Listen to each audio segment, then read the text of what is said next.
Morning, everybody. Welcome back to the Doodle Stream, where every Friday across Twitch, YouTube, and Facebook, we spend 3 hours together while I attempt to doodle out your ideas and the suggestions from the chat.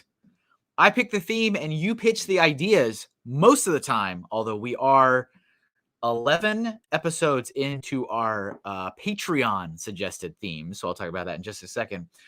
Before we dive into the doodles for today, I'd like to remind everyone where you can find me outside of our time here together. Visit KevinAHinkle.com. That's my website. That's where I have my full portfolio. If you'd like to check it out and see what stuff I'm up to, that's also where my shop is. KevinAHinkle.com/shop. Of course, you can access that straight from the homepage. That is where I sell my prints, stickers, original works of art, and all kinds of other really, really awesome stuff. So make sure you check that out. You can find me across all the social media channels at MrHinkleDraws. It's the same username, so it should be easy to find. If you're new here, don't forget to hit the subscription button if you're watching on YouTube. If you're watching on Facebook or Twitch, I'd appreciate a follow. Hit all the likes, hit the hearts, hit the thumbs up, all those little things you can find to validate my career as an artist. If it's within your means, please consider supporting my work over on Patreon. Patreon allows content creators such as myself a little bit of a financial stability, if you will. So tiers are as low as $1 a month, only $1. You know you spent more than that today on coffee, so don't lie to me and don't lie to yourself. But I have a lot of awesome exclusive content I share on Patreon, sneak peeks at stuff before anybody else gets to see it, news about projects I'm working on, again, before I post anywhere. And also, the Patreon page is going through a refresh right now. So anybody that signs up now and from this point on, if you join at the $5 tier, you will get a mystery sticker in the mail every single month that you maintain your pledge. So make sure you check it out. All the people you see on the screen right now have already pledged their support. So thank you very much for your continued patronage. It is greatly appreciated, including our patron, my patron, Ghost Freaking Talkin', who's actually here today and also picked the theme that we're working on today, which is very appropriate. So welcome to the show, Nick. How's it going? And good morning, everyone. And welcome back to the Doodle Stream. It's kind of cool. It's a crossover. Also, before I forget, you guys have 1 week left. If you want to get the Zombie Kevin sticker on my shop, this is it. You're going into your last week. There are 50 and 50 only. They are numbered. I'm down to 39, I believe. So there's still plenty, but don't wait. I'm not going to pull some little stunt at the end and be like, whoops, I guess I'll just do some kind of weird sale, or you can buy. No, when they're done, they're done. They're going away. Going straight to the thread bin. I'd rather burn them. So make sure if you're interested, you grab one. Remember, you can buy anything, any dollar amount, any item. It doesn't even have to be one of the Halloween items. You could buy anything, and you'll get one of those put in your order. So you have a week left. As soon as the clock strikes midnight and we go to November 1st, this promotion is done. On All Hallows Eve. Exactly. Hello to everybody who's already watching. We've got Tiger Wolf. Hello, Tiger Wolf, watching over on Twitch and hitting in the lurk. Appreciate it. And Valerie, what's up, Valerie? Valerie's watching on Facebook and YouTube. I appreciate that. Valerie says, I can never remember when this is happening, but I always seem to scroll past the notification for item. Good. I'm glad something's working. What's up, Ray? Funny Figs is here. And Aonia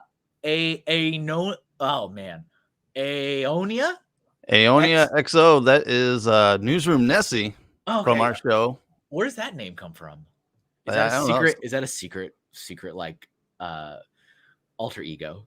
Yeah, I think it is. Okay. All right. Hello. What's up, Vanessa? Welcome to the show. We got Jason is here, Brickbender Underworld, aka Brickbender Underworld, Brick Enforcer's here, Primal Gamers here. Hello, welcome everybody. Appreciate you guys being here. I haven't seen Brickbender in a long time. He's around. He was in my Instagram live the other day, yesterday. I think it was yesterday, actually. What is time? What is time? I mean, really, what is time? So you know what's funny, Nick? I was just thinking about this. We'll have this little moment of banter while you guys look at this guy holding this saw. We are wrapping up this month exactly as we started it, because October 2nd, I was on your channel drawing scary movie things and a couple cryptids, but scary movie stuff for the most part, kicking off like Halloween month. And because I'm not streaming next week because I have a show to go to, this is officially my last show for the month. So we're ending it with scary movies, and you're on my channel. We are bookending our channels together with the spooky season here. That's how we did it. We planned it this way. It was deliberate. When Nick first said, Kevin, I want you to draw scary movies in April, I knew this was how this was going to lay out. I actually thought it would be like Christmas, like the day before Christmas, we'll be doing horror movies. And I just want to say Merry Christmas to all my followers. And here's this guy chopping his leg off. So, yeah. Luckily, it did land today, which was awesome. So we are going to be drawing scary movies. This is and Nick is here. He's helping me out today. So he's going to make sure he gets your suggestions. As you throw them in the chat, he will copy and paste them. He's an expert at this, so that I can pick from them. So thank you, Nick, for volunteering your time to be here for your special show today. Well, yeah, it's kind of cool that, I picked this this show theme, and boom, I'm sitting in. Sing classifies as a scary movie. The one that the animals sing. What's up, Slash and Bubble of O? Hello, welcome. And we said the name. I said that if you didn't say Vanessa's alter ego name right, I would just be disappointed. But I apparently said it right, so good for me. So normally I ask the patron who gave me the suggestion if they have an idea for me to draw before we start. And because I knew you were going to be here, I'm like, oh, I'll just ask Nick what he wants later on, and I'll just draw it in the show. So this is my favorite. So my favorite scary movie is Saw. That's my favorite. The first one, not any other one. They seem to go down a weird tunnel with the first one. I don't think I can ever top my feelings after I finished watching the first Saw the first time. So I've drawn the puppet a lot of times. So I drew, the guy, he's about to, this is a look of, oh no, that's what that is. So that was me. I did that. But now we're going to draw what other people tell me to draw. So let me pick something and start drawing. And I've actually done a decent amount of drawing creepy Halloween and scary things. So let's see if I can try to draw some stuff I haven't drawn before. I'm going to try to do that. Me popping in here each week, I always try to throw in the you fix that, whatever you're doing that week. you make sure that we fix that. And we hit on the show that you sat in for our channel. We hit a pretty good string of big hitters on that one too. So, all right, let's start with Pinhead. We're gonna start with Pinhead. That's actually perfect for black and white too. Yeah, exactly. Remember, maybe I should have caped it until the black, until the color part. All right, I'm gonna start drawing Pinhead. And Valerie suggested Krampus, which is my guy. Love Krampus. Yeah, Krampus was a 2019 drawing. That was a good one. You used it as a thumbnail too, which was cool. Yeah. She's suggesting the one from the Krampus movie though, which is a totally different looking version of Krampus. Oh, I believe it. It's like Annabelle, right? It's like a totally different version of the thing. Yeah. Where he's basically walking around with Santa Claus's face on his face. Oh no. Yeah. It's oh no. Let's just say you just said that you just watched Trick or Treat. Yep. The director that did that movie did the Krampus movie. All right. And that's the reason why they didn't do a sequel right away to Trick or Treat, is because he got offered the Krampus movie, and then after that he got offered one of the Godzilla movies. So they haven't been able to get back to the Trick or Treat. He's famous world. Yep. Good for him. Good for that guy. Yep. I watched Trick or Treat with the R. Trick R Treat. Trick or Treat. Yeah, because there's another movie called Trick or Treat, and it's basically about a dead rocker that starts coming back and killing people like an old 80s style rocker. Of course. Of course. But I did enjoy it. Overall, I enjoyed it. I really liked, I think, out of everything, the storytelling of it. I think like the woven stories was a cool thing. I only had one part that I was squeamish with, and I did have a favorite part. So I already divulged my secrets to Nick, so he knows he has my list of fears. So as needed, he can blackmail me appropriately. But what's one of my questions about that movie? Maybe you can answer this since it's a favorite of yours. I don't understand what the principal was doing pretending to be a vampire. I'm like, what are you doing? Like, he already seems to have his own methods for satisfying his cravings for killing people. And it's like, so you're also moonlighting as a fake vampire? Yeah, well, he was trying to kill people at that parade, because he ended up killing one person in the alley. You see that, and then he tries to pick up another girl, and spoiler alert, it didn't work out too well for him. No, it really didn't. I mean, I appreciated the surprise that it was him, right? I'm like, oh, what are you like? I really didn't expect him to be there. Like, what do you got? Your hands are full somewhere else, Principal Wilkins. But I was just like, it just seemed weird because I felt like he already had his thing in quotes, and like, I'm like, oh, you have a second thing? Like, okay, don't be greedy. So did you pick up on the whole hidden aspect of what the girls actually were? That they're like, before they showed me? Yeah. No, I thought actually it was going to be like, when things started to get weird, I myself was like, things are starting to get weird. But I didn't think they were going to be wolves. I thought like maybe they were witches or something. Yeah. And they were going to like sacrifice the guys. But I did not. Werewolves was not in my immediate thought. Yeah, because they sprinkled in some hints when they're at the costume shop and the girls were trying on the costumes, and the one girl's like, "Well, I'll huff and I'll puff and I'll blow your house down." Yeah. And then the main girl, she dressed up as Little Red Riding Hood, so they kind of gave you a hint to where they were going. I missed those. Those went over my head. But yeah, it was. I am glad I watched it. I'm not sure when I'm going to be able to eat chocolate again comfortably, but that's okay. But that was really my only, I think out of everything, the only thing that I was kind of like, oh, was the principal being the fake vampire guy. Because like I said, only because he already has his thing. Like, you know what I'm saying? Like, he's already got his shtick that he's doing. So I'm like, really? You got to be doing all this stuff, my guy? It's not enough? Are you not entertained? He liked killing people. What can I say? And he's a principal. It's like, all right. That kind of is perfect, though, in the, like, people you wouldn't suspect, Yeah, right. Well, yeah, I figure he, has to deal with kids every day. So, of course, why not kill kids during your spare time? Yeah. Oh, yeah. But yeah, it was good overall. It was like a really good, like, Halloween themed.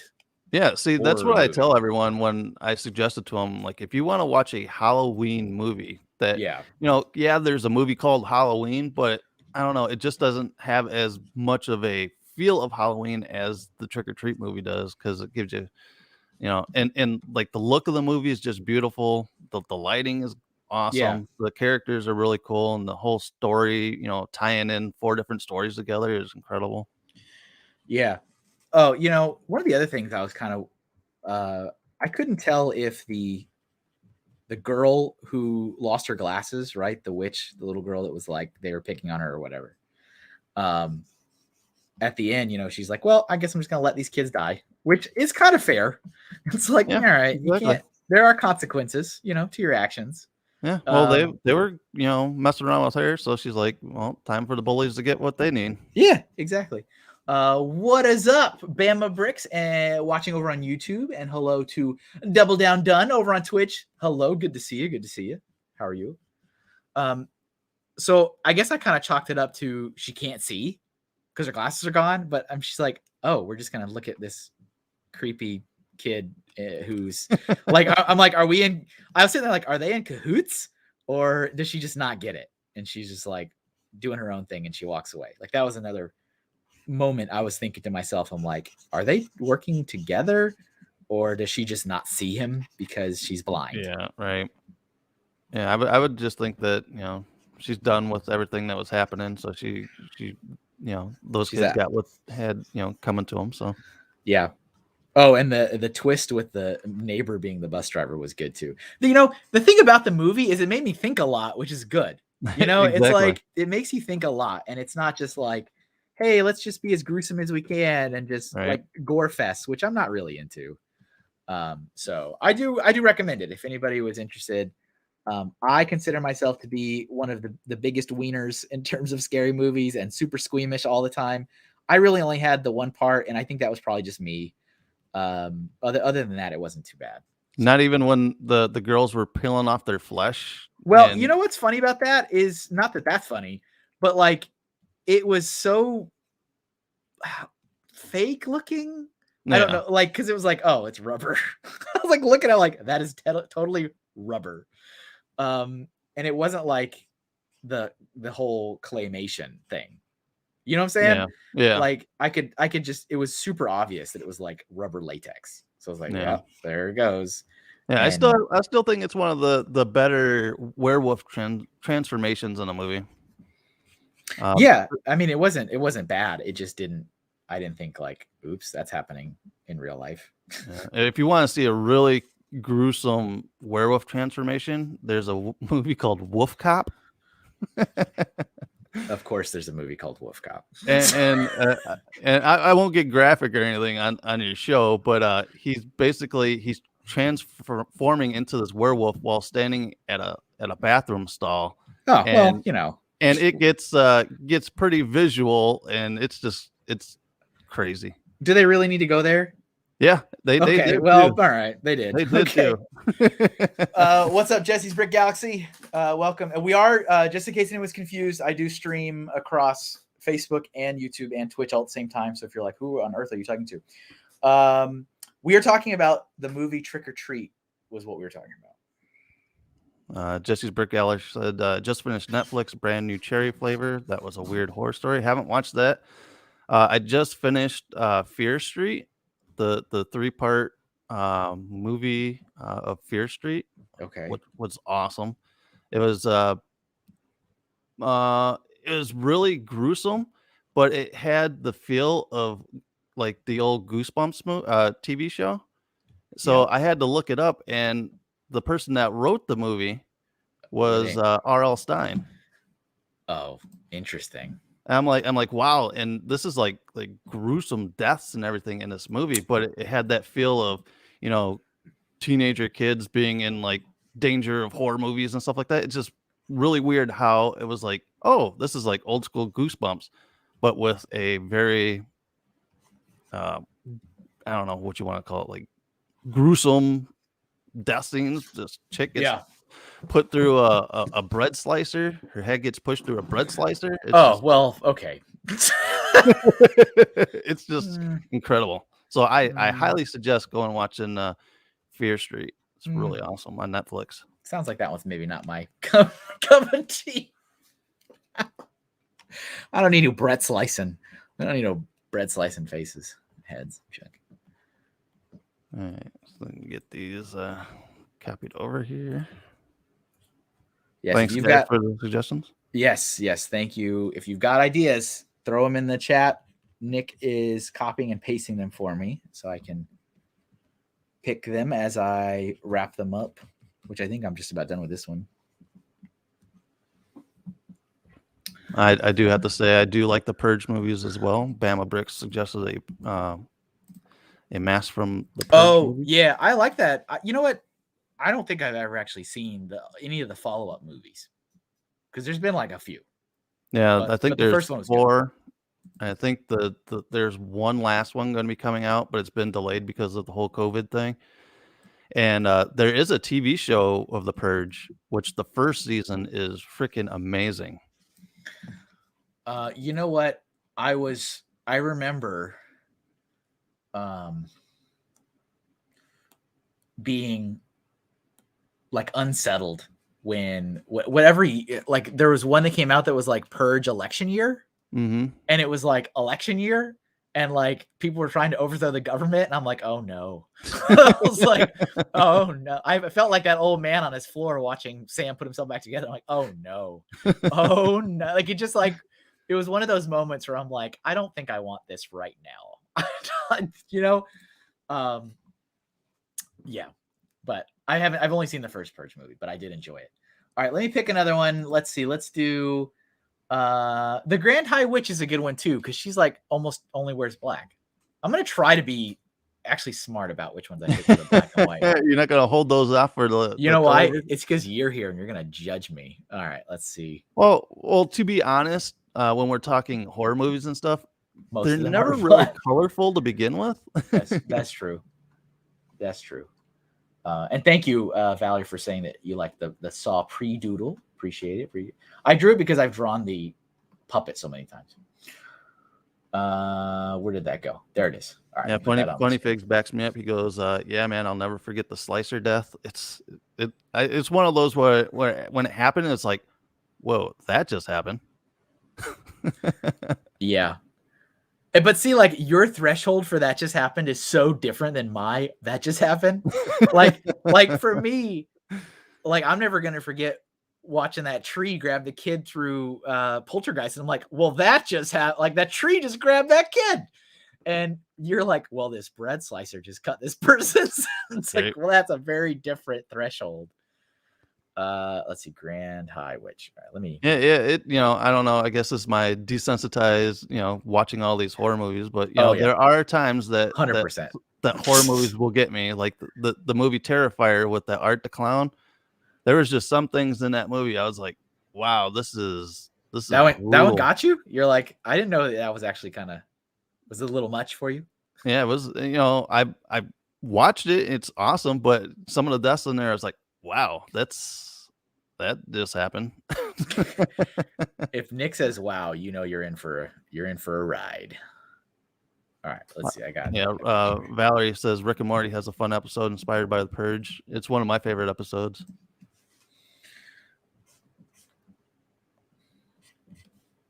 I've never seen Rick and Morty, but I could tell you, I'm like, yeah, that seems like a Nick show. Yeah, Rick and Morty is awesome. I think I've rewatched that series like 100 times now.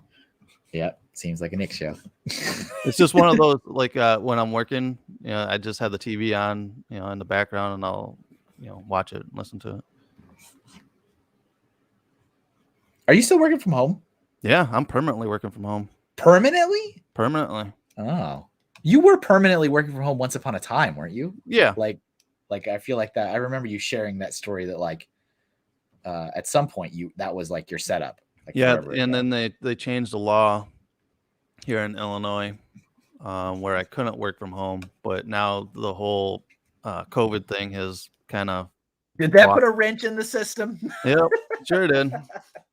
So now all these companies are seeing that we can be more productive at home, and so like almost our entire group that I work with, we all work remotely now.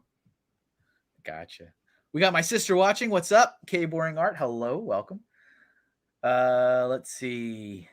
Double Down says we just watched Poltergeist with our 11-year-old. He shared the worst moment of the dude peeling his. Yeah, that's a moment. That's a moment. I remember watching that as a kid going, well, time to lock this memory away for the next next 20 years, and I'll watch. And I did finally go back and watch it, but like I had not, since that moment, I did not revisit that film until last year. Because last year I was trying to dive into scarier movies. And so I did. I was sharing all my experiences with Nick in real time. Which wasn't that many. Kevin, he's like, what did I just watch? And I was trying to kind of like, like watch some scarier stuff and then also read, but I didn't realize that like when I went through it was going to take me 500 years to read that book. Because I was like, oh, and it literally took months to finish that book. And that wasn't, my thought was I was going to go through like maybe 2 in the month or 3. But yeah, this year, not as much. But yeah, I did trick or treat. We did. Well, I that. was gonna say at least you stepped out and did trick or treat. Yeah, did that one. I did it, and as true to form, I was watching it at the gym, and I'm like, I was like, oh no. Like when we got to the werewolf transformation scene, I'm like, oh well, there they are. And I was like, oh, and it's all right now. Now they're wolves. See, it's all fine. It's all Well, see, fine. you can't have a movie without a little TNA, Kevin. Come on. And as I've said before, I do not like that. It is one of the staples of a horror movie. I know, but my brain doesn't work that way. Like I sit there and I'm like, oh. And and I'm not a perv or anything, but it gets to me like when horror movies like shy away from that kind of stuff. And it's like these are horror tropes that you have to have in a horror movie. And I don't know. Yeah. Do you though? Yeah, you do. I think that's a good question. Like, what does the audience think? All my lawyer viewers, how do you feel about the need to have the intimate scenes, and usually I would say 9 times out of 10 have to have bare breasts in there somewhere. I personally don't like it. Like my brain isn't wired that way. Like I feel like those are the streams you don't cross, and they get crossed constantly. And I'm just like, it's like the ones that like the women will be like showering, and like the camera will just cut off right before that, and then here comes the killer in there to kill him, and they don't show anything. It's like I'm like in the classic 80s, they would be showing everything. Back in my day. Yeah, see, Double Down Done says because it's a vulnerable moment, set up and pay off to the extreme. Exactly. I personally enjoy it. I did work for attorneys for many years. Well, all right. Okay. And yeah, I've never watched a single episode of Rick and Morty. Not that I'm like avoiding it. I just have never watched it. I guess it's fine. I'm not a fan. Was a Bubble of O says, no, the moderator is holding my message and there is no moderator. Ghost censorship. Oh, what's happening? Is something being held up? Must be on the Twitch side. Everything's coming through. I can see everything. Blade from Puppet Master, right? Or is there something else? Bubble of O. Please elaborate. Share your work. Yeah. Blade from Puppet Master. That's another series of movies that just went off the rails towards the end. See, Ray gets me because he's like, I mean, there's other ways to see naked people. It's like, that's not the time. This is not the time for me. It's just, I don't know. I don't like it, but fine. No, there's just a set of rules that you have to have for a scary movie. You should have seen my face when we watched forever ago that Freddy versus Jason movie, and the couple it like gets sliced through, like where the bed gets folded in half or something. But once again, they didn't show any nudity in that part. The actress had a no nudity clause. I remember, because I mean the act was still occurring, and I remember like sitting there. I don't know how to like audibly explain this, and then what's his name comes in. He's just like, oh, naked guy. I'm gonna fold this bed in half. Oops, and then I go, just like look like audible sigh. Look down to the left. I'm like, okay. This is a very ugly lady. Was agreed though. If you're watching a slasher to fill the spank bank, wrong place. Yeah, so it's not like you're looking for it to fill your spank bank, I guess. But hey, somebody is out there. I guess, yeah. There's always somebody. But yeah, unless you're into it. So hold on. And we all know Nick does not kink shame. Nope, do not. that is a ghost freaking talking like rule. Yep, exactly. Jesse's Brick Eller says the movies that made us on Netflix explain some horror movie trope history. Exactly. They just came out with a new season, and they included Friday the 13th, Nightmare on Elm Street, Halloween. So they dive into some of those classic horror movies and talk about the behind the scenes stuff, which is really awesome. Valerie's like, I'm going to suggest a Rick and Morty doodle stream, and then we're going to convince you to watch it. You can go back in and anybody who's a patron, there's not a limit to how many theme suggestions you'd want. You can put another one in. I'm just running through because some people have already done a couple, and I'm just making sure that everybody gets one in first before I go back. But if you'd like to throw that in, that's okay. I think last time I checked, I think Jinxie425 had the most. He had like quite a few on there, which is fine. But yeah, if you'd like to do that, that's okay with me. What's up, Deanna? I know nothing about horror movies. Kink shaming is wrong. And then it goes, the closest I've come to kink shaming is Rocky Horror Picture Show, and which is one of the best shows to watch around Halloween. I don't know. It's just like there's a list of movies that you just kind of watch like in the month of October. And Rocky Horror Picture Show is like it's the thing you do. Yeah. Never seen that one. Never seen it? No. You know, it's not gore or anything like that. It's just a fun movie. I'll add it to my list. One day I will. You know, how many other movies do you get like a zombie meatloaf driving around on a motorcycle singing? Oh, well, that's a shame. Get the crazy hair. What's up? I got my other sister watching as well. Welcome. Nice to have all the family in. Yeah, that's one thing I want to do. Bad Deanna said when you go to like a showing of the movie at a movie theater, people bring props and stuff to like throw at the screen and stuff, like toast or water. Or are you supposed to? Yeah. Oh. It's like totally interactive. Oh.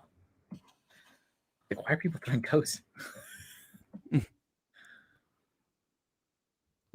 Yeah. Ugly lady. Yeah, some of these older horror movies are that you've grown up watching on TV. Whenever you get a chance to actually go to a movie theater and actually see it, it's awesome. Was able to actually go to a drive-in movie theater to watch Nightmare on Elm Street a few years ago, which was really cool. Because Nightmare on Elm Street is my #1 horror movie of all time. What's up, Jeff? You need to have toast thrown at you while you watch it. I'm sure there's a reason. It's just like not knowing anything. It sounds ludicrous. All right, let's do. I have to say, I did dress up as Frankenfurter, Tim Curry's character from Rocky Horror Picture Show. I dressed up as that for Halloween one year. Do you already have are you wearing a costume this year? I haven't picked out anything. Are you planning to? Probably not. Like, I'm going to dress up like myself. Yeah, I'm the scariest thing here. All right. We went to like a little Halloween pumpkin patch party thing with the kids a couple weeks ago, and I dressed up as my rock god daddy Brickhead. The rock god? Okay. Yeah. I feel like this would have been the moment for the dead one. It's like, no, you sit down. It was too much to paint my face and everything, so I can understand that. Request goes there. Oh, this guy's pretty crazy. All right, I'm gonna do this one from Boba Laveau. Says Blade from Puppet Master. Yes, awesome. Which is another like almost entirely black and white one. We're on a roll. Yeah, like I said, horror genre is usually dark and creepy. You're not going to get too much color. You know what's funny is since next year, I'm just going to do full color the whole episode from next year on. And it'll be like, to celebrate our first episode, we're going to do only black and white ones. Yay. All right. That thing is creepy. Let's see. What's your kiddo going for his Halloween? He wants to be a shark. So we ordered a shark costume. Like a shark or baby shark? No, like a not a yellow singing shark. All right, which one of these do I want to use? I think I'm going to use this one, I guess. So yeah, my daughter is going dressed up as Ariana Grande. Oh, really? All right. What's the outfit that symbolizes that? I don't know. Evidently, it's based off of the Fortnite version of Ariana Grande. Oh, I'm like, there's a Fortnite version of Ariana Grande. I think that she had a concert in Fortnite once upon a time. Yeah. So that happened. Kids, am I right? Yeah, right. Let's get our hat. Vigo. You are like ants to him.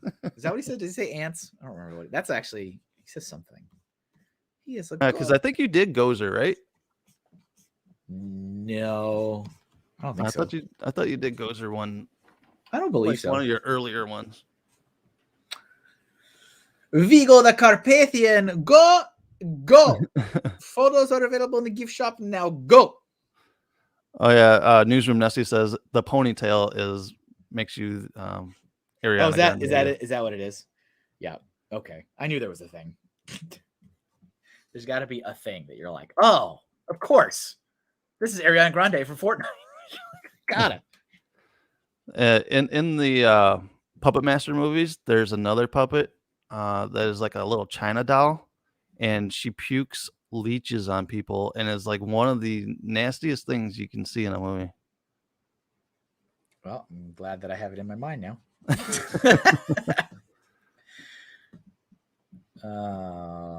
Lovely. Just lovely. Yeah, and all these are like straight up puppets, so it's kind of like that stop motion stuff that you don't like.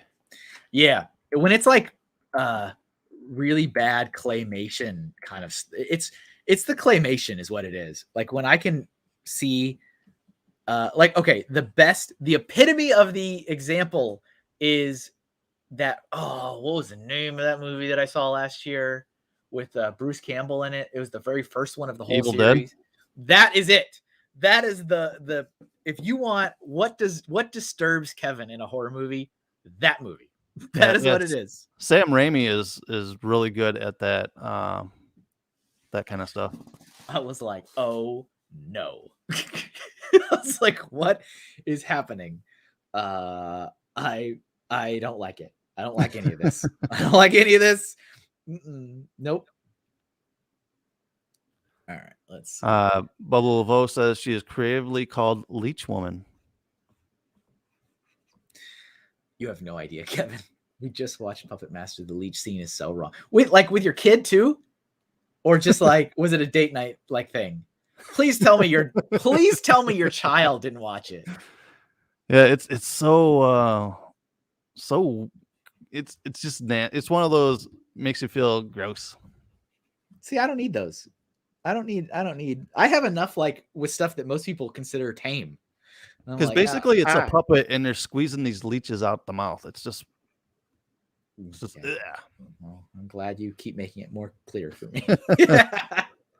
But yeah, the people that made the Puppet Master series, Full Moon Features, have done a lot of puppet type movies. They did the Ginger Dead Man. We're aware of Gary Busey, right? Gary Busey, yep. The Killer Bong. The Killer Bong. Okay, good. Not with the kid. I'm like, please don't tell me. Chaser the Guy is here. What's up, Chaser the Guy? All right, let's get the eyes. The eyes. Jeff says the Sandworm from Dune. Is Dune a horror movie? Yeah, I'm gonna let you be the fact checker on this. You definitely know more than I do. So Nick, I'll put it in there, but just because it sounds creepy, but just because it sounds creepy. But Dune, I would say that Dune is more sci-fi than horror. At least the first one. And I guess that's really considered the new one just came out. I guess that's really it. I'll have to watch it because it's on They put it on HBO, but I need to remember to watch it soon and not fall into the same trap I fell into with Mortal Kombat, where I started watching it and then they took it away. Oh yeah, because that's the thing they're doing on HBO is like they'll put this, if it's in theaters, they'll put it on there, but you only have exactly 30 days to watch it, and then it's gone. Yeah, that sucks to stop a movie and then to go back and it's gone. It's like it did suck. Yes, I can confirm. I had actually forgotten about it until like 3 months later, and I was like, "What do you mean I haven't finished this? Wait a minute, I started this movie months ago." Because they added it on, and then it like rebooted right up to where I had stopped, and it was like, "You need to finish this. Don't forget, you have this movie you need to finish." I'm like, "What do you mean? What are you talking about? Oh, the movie you took away from me?" And it was like literally the worst place you could have stopped watching. It's like you've watched the entire movie build up, you've watched all the story and plot development. We've done the training montage, we've gotten the team together. It's time to go in for the last battle. Let's do it. And nope, can't watch it anymore. It's like, because like I started watching it again, and it was literally the last 25 minutes, and it was like the final battle, but like I had forgotten all the development. I was like, who are these people again? Why are we doing this? Howie stuff is in the chat, and he goes, request. He goes, Nicolas Cage as Superman. That would have been a horror movie. With his long hair. What's up, Howie? Jeff's got a good one. Pumpkinhead. That's another. Oh, that is a good one. That's a good one for color too, because now you would think. Oh, wait a minute. Am I wrong? Am I wrong? Is it not? Is it black and white? You would think, Kevin. But you would think Pumpkinhead, you would think it would be orange and stuff. I would think that. No, yes. no, it's just because his head is kind of shaped like a pumpkin, but he looks like more of an alien creature. That's great that I thought that was going to help with color. It's like actually, no. You just thought it was some dude with an orange pumpkin on his head. Speaking of, I guess I don't know. Speaking with weird heads, I watched a video yesterday about legends of melon head kids or something like that. Ah, yes. Yep. You've heard of this? You know this? It's like in Virginia or whatever, in like the mountain area. Well, so yeah, and I was listening to it, and they did mention a couple places, but you know what's another place they mentioned? What's that? Connecticut. What? Really? Yeah. Yes. And the guy, the guy who was doing the video was from Australia, I think. I listen to his stuff every now and then when I'm totally out of stuff to listen to, because I don't like his stuff as much, but he talks about stuff like that, kind of like urban legend stuff and like creepy stuff. And he was like saying that they're known to also be in like the northeast of the United States. He's like including Massachusetts and Connecticut. I'm like, oh no. I was like, oh no, these things are near me. Yeah, basically it's the whole like inbreeding type issue with these never a good idea, ladies and gentlemen. Yeah, never a good idea. So yeah, it kind of falls into like that whole urban legend as the black-eyed kids and stuff. Yeah. All right. Funny Figs goes, look, if we're doing horrifying looking things, you can do You Can't Beat Mac and Me. You ever see Mac and Me? Yeah, no, I have not seen it. I mean, don't ever sit down and watch the movie. Watch the Mystery Science Theater version of it. It is like one of their best episodes that they've done. Gotcha. All right, let me pick another one. Let's see. We got a lot of cool options here. Oh, let me look up some of these. Let's see.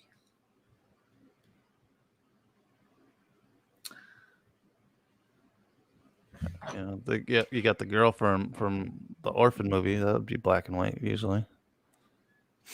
Which I've seen that one. That's a pretty good movie too. That had a pretty good twist. I do see. I appreciate twists in my movies. I like to think. And I was like, oh, well, right? Like, all right.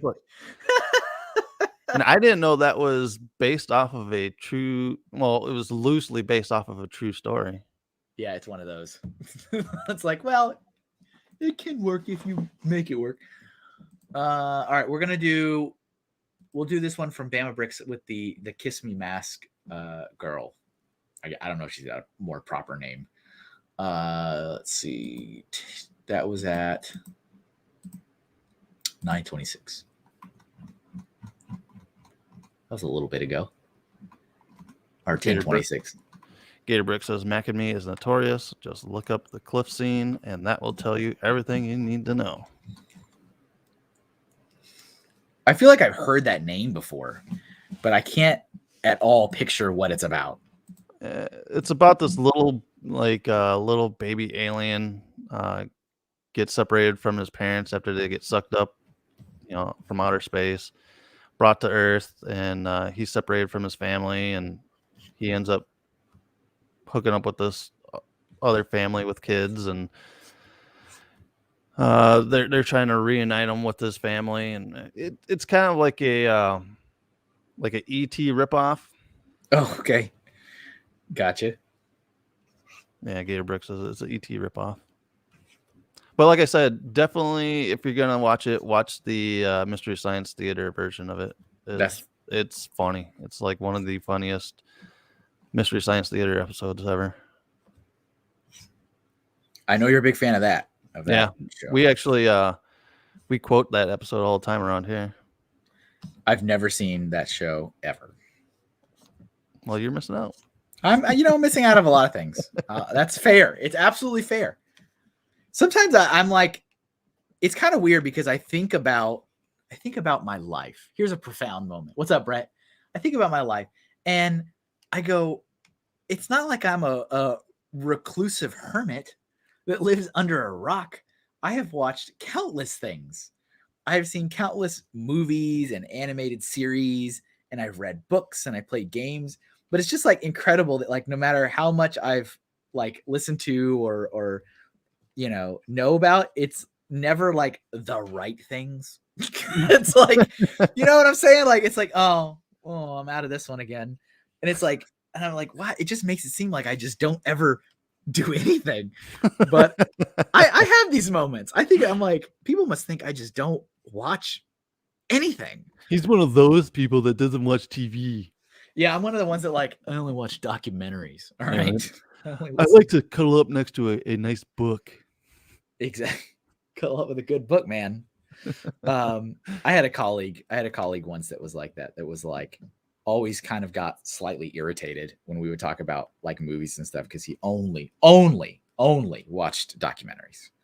And he's like, I don't have time for that. I was like, oh, okay. I apologize. But it's never the right things. It's never the right things. I've fallen in a hole recently where I've been watching a lot of like these 2020 like documentary type things. And they had a really good one here about the girls that with the whole Slender Man thing up here in Wisconsin. And it's just crazy the mindset of these little girls because they show the actual interrogations of these girls. Okay. Like police station area, and these girls are just so cold and calculated for 12-year-olds, and they just basically almost stabbed their best friend to death. Oh, I don't think I know about any of this. Whatever this is that you're talking about. I mean, I know Slender Man, but like, there's like, elaborate. What do you mean? Did you not listen to our podcast? I did. I do. We had a whole podcast on Slender Man, man. When we talked about these girls up in Wisconsin, they basically, their whole thought was that they needed to sacrifice their friend to Slender Man. Oh, okay. It's coming back to me. It's because there's been so few podcasts. Like, how do I bounce this back to you? I do remember it now. I remember that because it's very interesting. Like I said, to see their interrogations with the police officers, and they're just so cold, calculated, and the girl like did her research before they went out and stabbed their best friend on how to talk to police officers when you got into interrogation rooms. I'm like, man, for a 12-year-old to do this kind of research, and they still can't clean their room. nope. See, Valerie, I have watched Squid Game. See, but of course we're not talking about Squid Game. It's like it's never the right thing. Never the right thing. But yeah, I have watched Squid Game. Well, I would have to throw Squid Games kind of in the horror genre. You could make it work. You could absolutely make it work if you wanted to. Yes. There's a really good new graphic novel about Ed Gein. Yeah, I watched forever ago, like one of those like super long, like 4-hour documentaries or whatever on him, like on Remember Television. It was on some channel. I don't remember. This was years ago, but it was like a 4-hour thing, and I watched the whole thing, and I was like, "Oh, those are lamps." I was like, "What are you doing? What are you doing?" It was really interesting. Yeah, he was the leader of the DIY stuff, man. Yeah, that is not the that is not the tool man Taylor you want working for you. Yeah, because we did a live stream when we were doing the Slender Man episode, and Butt Chop was like, only in Wisconsin can you you fashion a belt out of nipples. Yeah, I guess that's Wisconsin for you. I'm like, man, Wisconsin just has the habit of eating people and making them into lampshades, and here you are, well, I'm a hop, skip, and a jump away from Wisconsin. Yeah, I was gonna say, well, actually, you're not in Wisconsin, but like, I was thinking back to all the moments of America's heartland of Rockford, Illinois. we all have white picket fences, and don't worry about that murderer. Pay no attention to the serial killer going around town. Insert Toolman Taylor. Yeah, exactly. Exactly. That is not the Toolman you want at that time. Gator Bricks says it snows up there a lot, so people get bored. That's, well, they could garden. They could, or maybe if it's snowing, you need a greenhouse for that. They can stamp collect. She's got a Negan bat. Apparently, in this picture, she does. I don't know. I said, like, that looks like the bat that Negan has, but I watched the last. They finally, after a ridiculous amount of time, they put the last season, the most recent season of Walking Dead, on Netflix, and I watched it. And I've definitely lost interest when Rick left, but I'm like, well, I've already watched however many seasons of this. I guess I'll keep watching it till it's over, because it's not going to last much longer. Actually, they just premiered the last season. I haven't seen it since the last episode I seen was right before Negan came in. So I'm a couple of seasons back still. Yeah, and I love Negan as a character. I think he's awesome and like incredibly intimidating, and Jeffrey Dean Morgan does a great job playing him. Yeah. But the last episode of the last season, not the season that's currently airing, they're like the very last episode, there's like a Negan backstory episode, and it's like all about just his life before everything goes down. Mm-hmm. And I mean, it's kind of hard to have sympathy for a guy that bashes people's heads in with a bat, but like, I mean, he got it. I was like, oh, I'm like Team Negan now. I don't know how to feel about my life. It was so good though. It was so like the last scene. I mean, I don't necessarily want to spoil it, but watching him like wrap the barbed wire around his baseball bat and seeing where the barbed wire came from and where the bat came from, it's just like, it was good. It was so good. And like, that was the way to make me want to watch the next season, which is the last one. They said it's the last season. Yeah. They've been marketing it like that pretty heavily. So, and then they got a new spinoff series going to be coming out, and apparently a movie, like a feature-length film. Yeah, and I think that's where they're going to bring back Rick is in the movie. Yeah, so they can give him more money, Right. I actually really like, and I've kept up with it, is Fear the Walking Dead. I actually kind of like that series more than I do the initial Walking Dead series. I stopped having interest in it, but I did like it in the beginning, watching everything go down. Like that first season, I guess. Yeah. I enjoyed watching. I enjoyed watching stuff like fall apart, but they don't know that it's falling apart yet. You know, like they try to go to the hospital and there's like literally like lines of ambulances and people running in the parking lot, and they're like, oh, looks like they're busy. Like, you know what I'm saying? Right. Like I like that. I'm like, yep, things are kind of going crazy.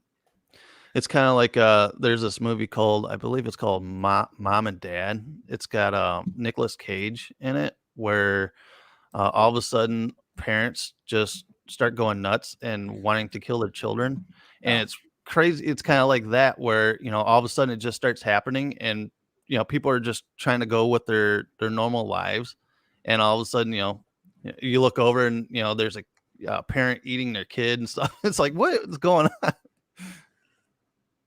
Just watching everything just unfold around you, and you're just trying to buy groceries.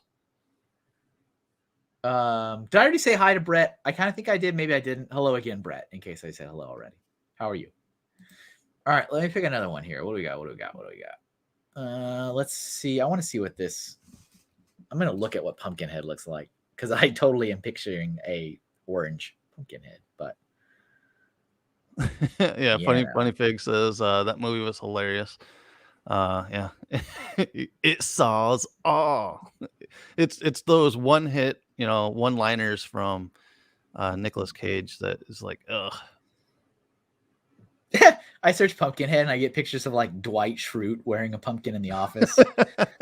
And like people wearing pumpkin. Like there's so many pictures of people wearing pumpkins on their heads.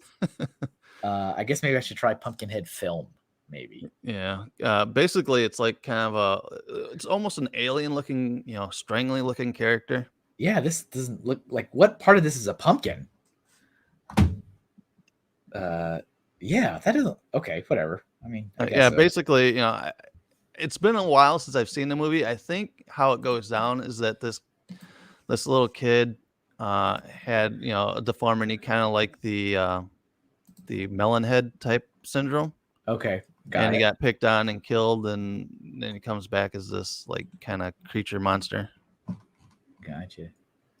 Valerie says I stopped watching shortly after Negan's introduction. I recognized the greatness of his character, but I was like, nope, can't watch him killing off the people. Yeah, I mean, he does something. He does for sure. He's like, I mean, that was definitely a harsh. What do I want to say? Like, it was a good villain. He's a good villain, and that's what makes him so unsettling now. Is that he's kind of no longer a villain in the show, but like he still is, because you can't forget everything he's done. But like kind of like those anti-heroes. Yeah, kind of. Like he has a great moment in the last season with the Whisperers when you're like, you're just like, your eyes are darting left and right. You're like, I don't know what to do. I don't know what to feel. Like, what's happening? But that's, I definitely don't want to spoil that because it's great. But I remember in the comics, reading the comics, and when they get to the Whisperers, which people, if you don't know what Whisper, it just means zombies that talk. I'll just leave it like that. I'm like, oh, that's how we're upping the ante. Gotcha. What's up, Adekin? It's been quite a while. How are you? Pumpkinhead is a demon summoned for revenge. Oh, Vegeta style. Okay, you got it, Ray.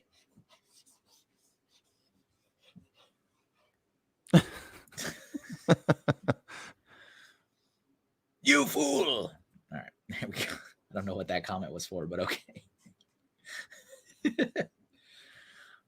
Doing good. We're drawing scary movies today. And I've got Nick. Nick is here helping me out, who's my resident spooky consultant. I try. You do pretty good, because otherwise I'd be like, I don't know what I'm doing. Hey, at least I got you to finally see Trick or Treat, I guess. Yeah. Yep. I would say that was your influence. I'd probably say that. Yeah.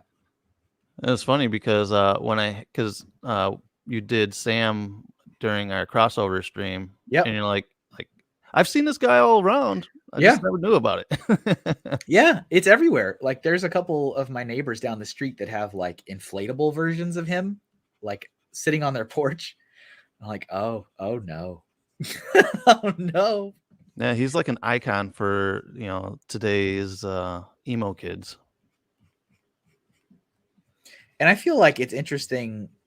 It's interesting that they chose in that, not to get back here again. Interesting that they chose to show his face, because I feel like you easily could like gotten away with never showing his face. Yeah. Like that's who he is. That's what he's like. He's got a sack over his head, and that's how it's going to be. But like they chose to go there and show it, and I kind of liked it better with just the mystery, Yeah.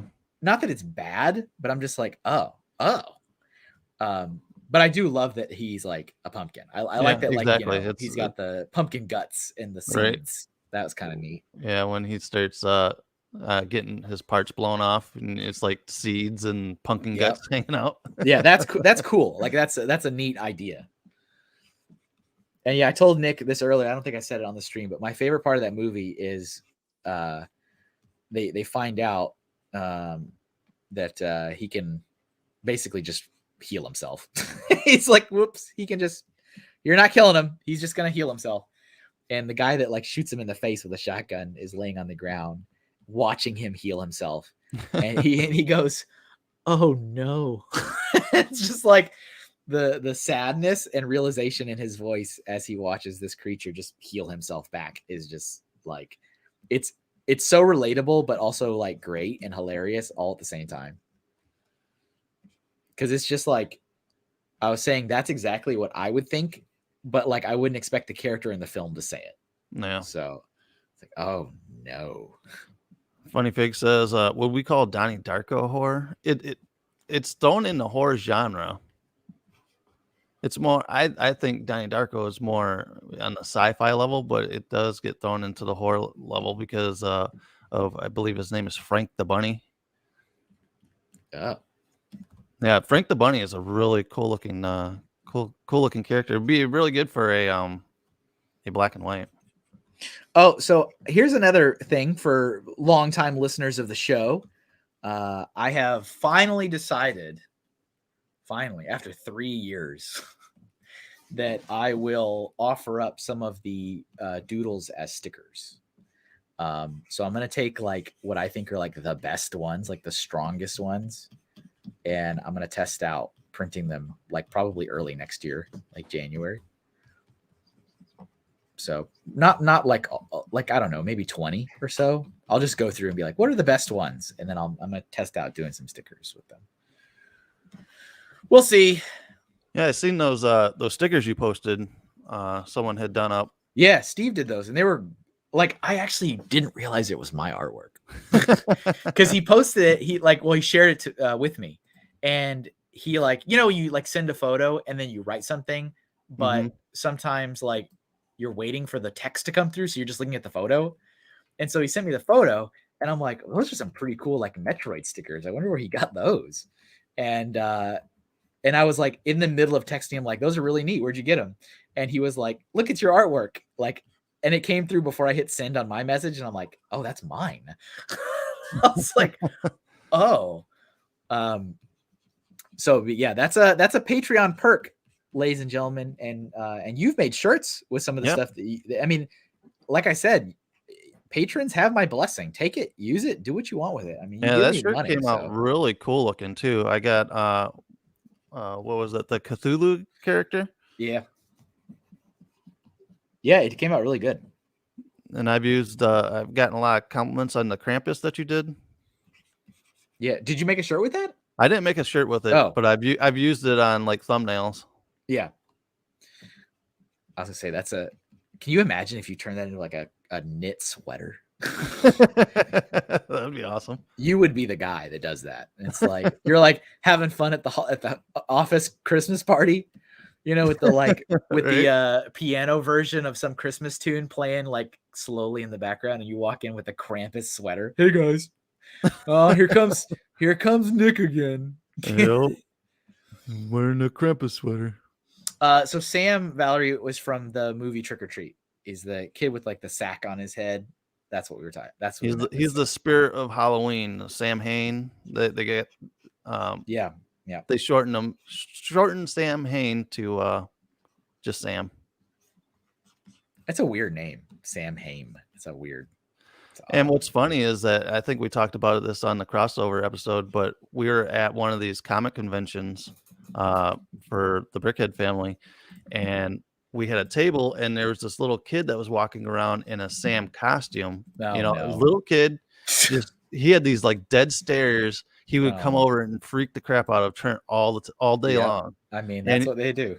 he would stalk, like Trent would get up and go to the bathroom, and like this kid would walk up and stand outside the bathroom for when he came out. Yeah, that'll do it. Valerie loves the doodle sticker idea. Nice. Let's see. Not sure what I'm going to do with all the stickers I already bought, but I would totally buy more. That's what I like to hear.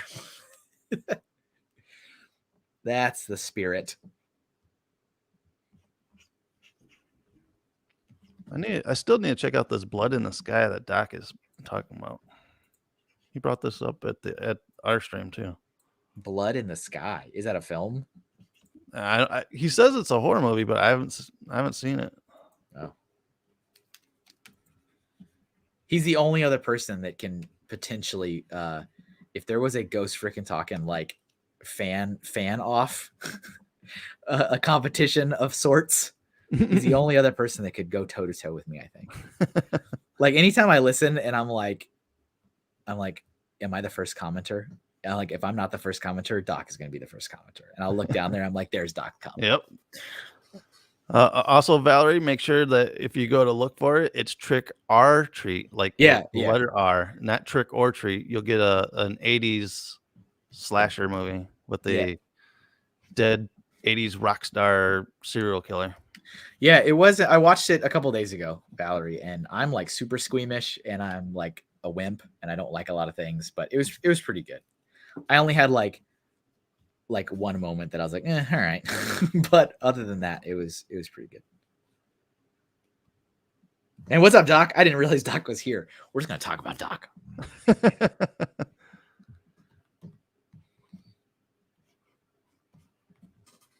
Yeah, Doc's my Ghost Frickin' Talking competition.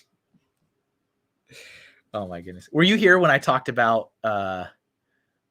last week when I was talking about how I sent Doc a suggestion for a person he could collab with? Oh, yeah. He's like, that's a puppet, Kevin. I was like, oh, I'm sorry. That's been with me ever since that moment occurred because it was so good. It was so good. Oh, yeah, Valerie. It's pronounced Samhain, but I always call it Sam Hain because that's what it looks like.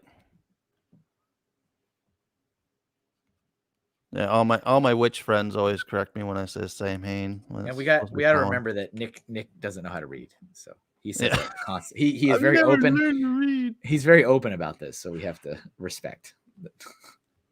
But he's living the dream. Being an illiterate banker is pretty good. That's that equal opportunity at work. You know what? He's an asset to our company. Nick push button. Account now $500,000. It's like nice, excellent. Pretty much. All right, there he is. If you're looking for a good B horror movie, Blood Diner or Blood Dinner. I've seen Blood Diner. The worst horror movie, I guess, if you want to call it a horror movie, the worst one ever in my life. Remember, I haven't seen a lot of things, but there was one night my wife and I were searching Netflix, I think. No, not even Netflix. It was like when you just go to the on demand of your cable provider, and you just spend 4 hours searching through nothing. Mm-hmm. We spent 2 hours looking through the list for something to watch. It was late at night. It was just us. There was no kids. And I was like, let's just go to the very end and see what's the last movie in it. And it was a movie called Zombie Nation. And it sounded great. I'm like, oh, this sounds kind of cool. But it was the worst movie I've ever seen. Those are the good ones, man. It I don't know if you've seen that or heard of it. No, I've never even. And it's 4 women, and it's kind of trying to also be artsy, but they're zombies, but it's just bad. And it's like, I think it was budgeted with like a $50 bill. And it was just like, we watched the whole thing and I'm like, that was awful.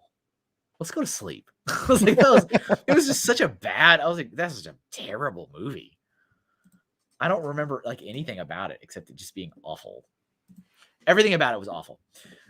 All right, let me pick another one. I think probably this one will bump us into the color part. Probably. Do you have something in mind, Nick, that you'd want drawn? Yeah. It's one of the guys. I don't think you've done it before. Originally, I wanted to do Captain Spaulding, but you have done Captain Spaulding before. I have. It was pretty good too, if I remember. Yeah, it came out really good. So I'm going with Leatherface. I have never drawn Leatherface. That's like Texas Chainsaw Massacre, right? Yeah. Kinda? Yep. The Hewitt. Yeah, Yep. I've never drawn. That is a first time for me. Yeah, because like I said, you've done like all the guys on the Mount Rushmore of horror except for Leatherface. Okay, we're gonna do it. We're gonna do it. We're gonna make it happen. It's got 2 stars in IMDb. It's awful, Ray. It's like I consider it one of the worst movies I've ever seen in my life. It's just, but I haven't seen a million movies. But it's you haven't seen movies like Zombievers then? No, I haven't seen a lot of movies. It's just out of my small Rolodex of films. Oh, can you type it in the chat, or do you have it open so I can? Hold on. Let me. You can't type into the StreamYard. Oh, okay. My bad. Look at me. I'm such a noob. It's stupid. I still think that's dumb. That StreamYard won't let people that are in the stream type on the chat. That's dumb. Should be coming up. I have drawn Nosferatu a long time ago. I did kind of a slightly cartoony version of him. It was in 2019 at some point. I should probably do a not as cartoony version. Yeah. Nosferatu. Clicking the light switches. Yeah, I'm surprised we haven't had any like vampire suggestions or anything like, well, now the Lost Boys or. I was watching a YouTuber playing a video game, and it was funny because he just like sporadically made a SpongeBob reference, and I'm like, I'm glad that this is where we're at in culture today, because he was like saying something, and he was like saying, I don't even remember what he was saying, but it like the comment turned into Lee of like of Patrick saying, or SpongeBob when the Flying Dutchman, and I'm like, has SpongeBob elevated to major like pop? Like, I mean, I guess it has a long time ago. Well, yeah. I'm happy that this is where we're at. Yeah, we constantly do the Nosferatu, the hashling. Yeah, I wonder. Let me think. What is Yeah, I saw that trending this morning, Gator Bricks. I saw that on news. I was like, well, that's interesting. Yeah, made me think of when what was his name from The Crow? Yeah, got killed. And apparently that's in the movie, isn't it? Like, yeah, you see it. You like that's awful. You watch an actual guy get murdered. That's terrible. Let's see. Speaking of not terrible things, what are some of my everyday SpongeBob quotes that I say? Oh, you know what I like to say? I like to say Dollar-Rama. I say that a lot. I'm like, me first dollar. Rama. Dollar-Rama. Dollar-Rama. And I don't touch me, Dollar-Rama. Yeah.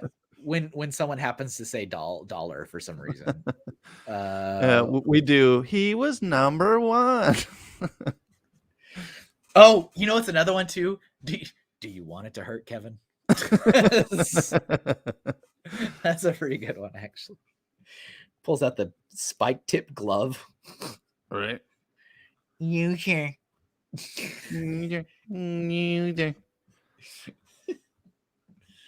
Yeah, so they're talking about the shooting. Yeah, how it happens, but it does. I don't know. To shoot 2.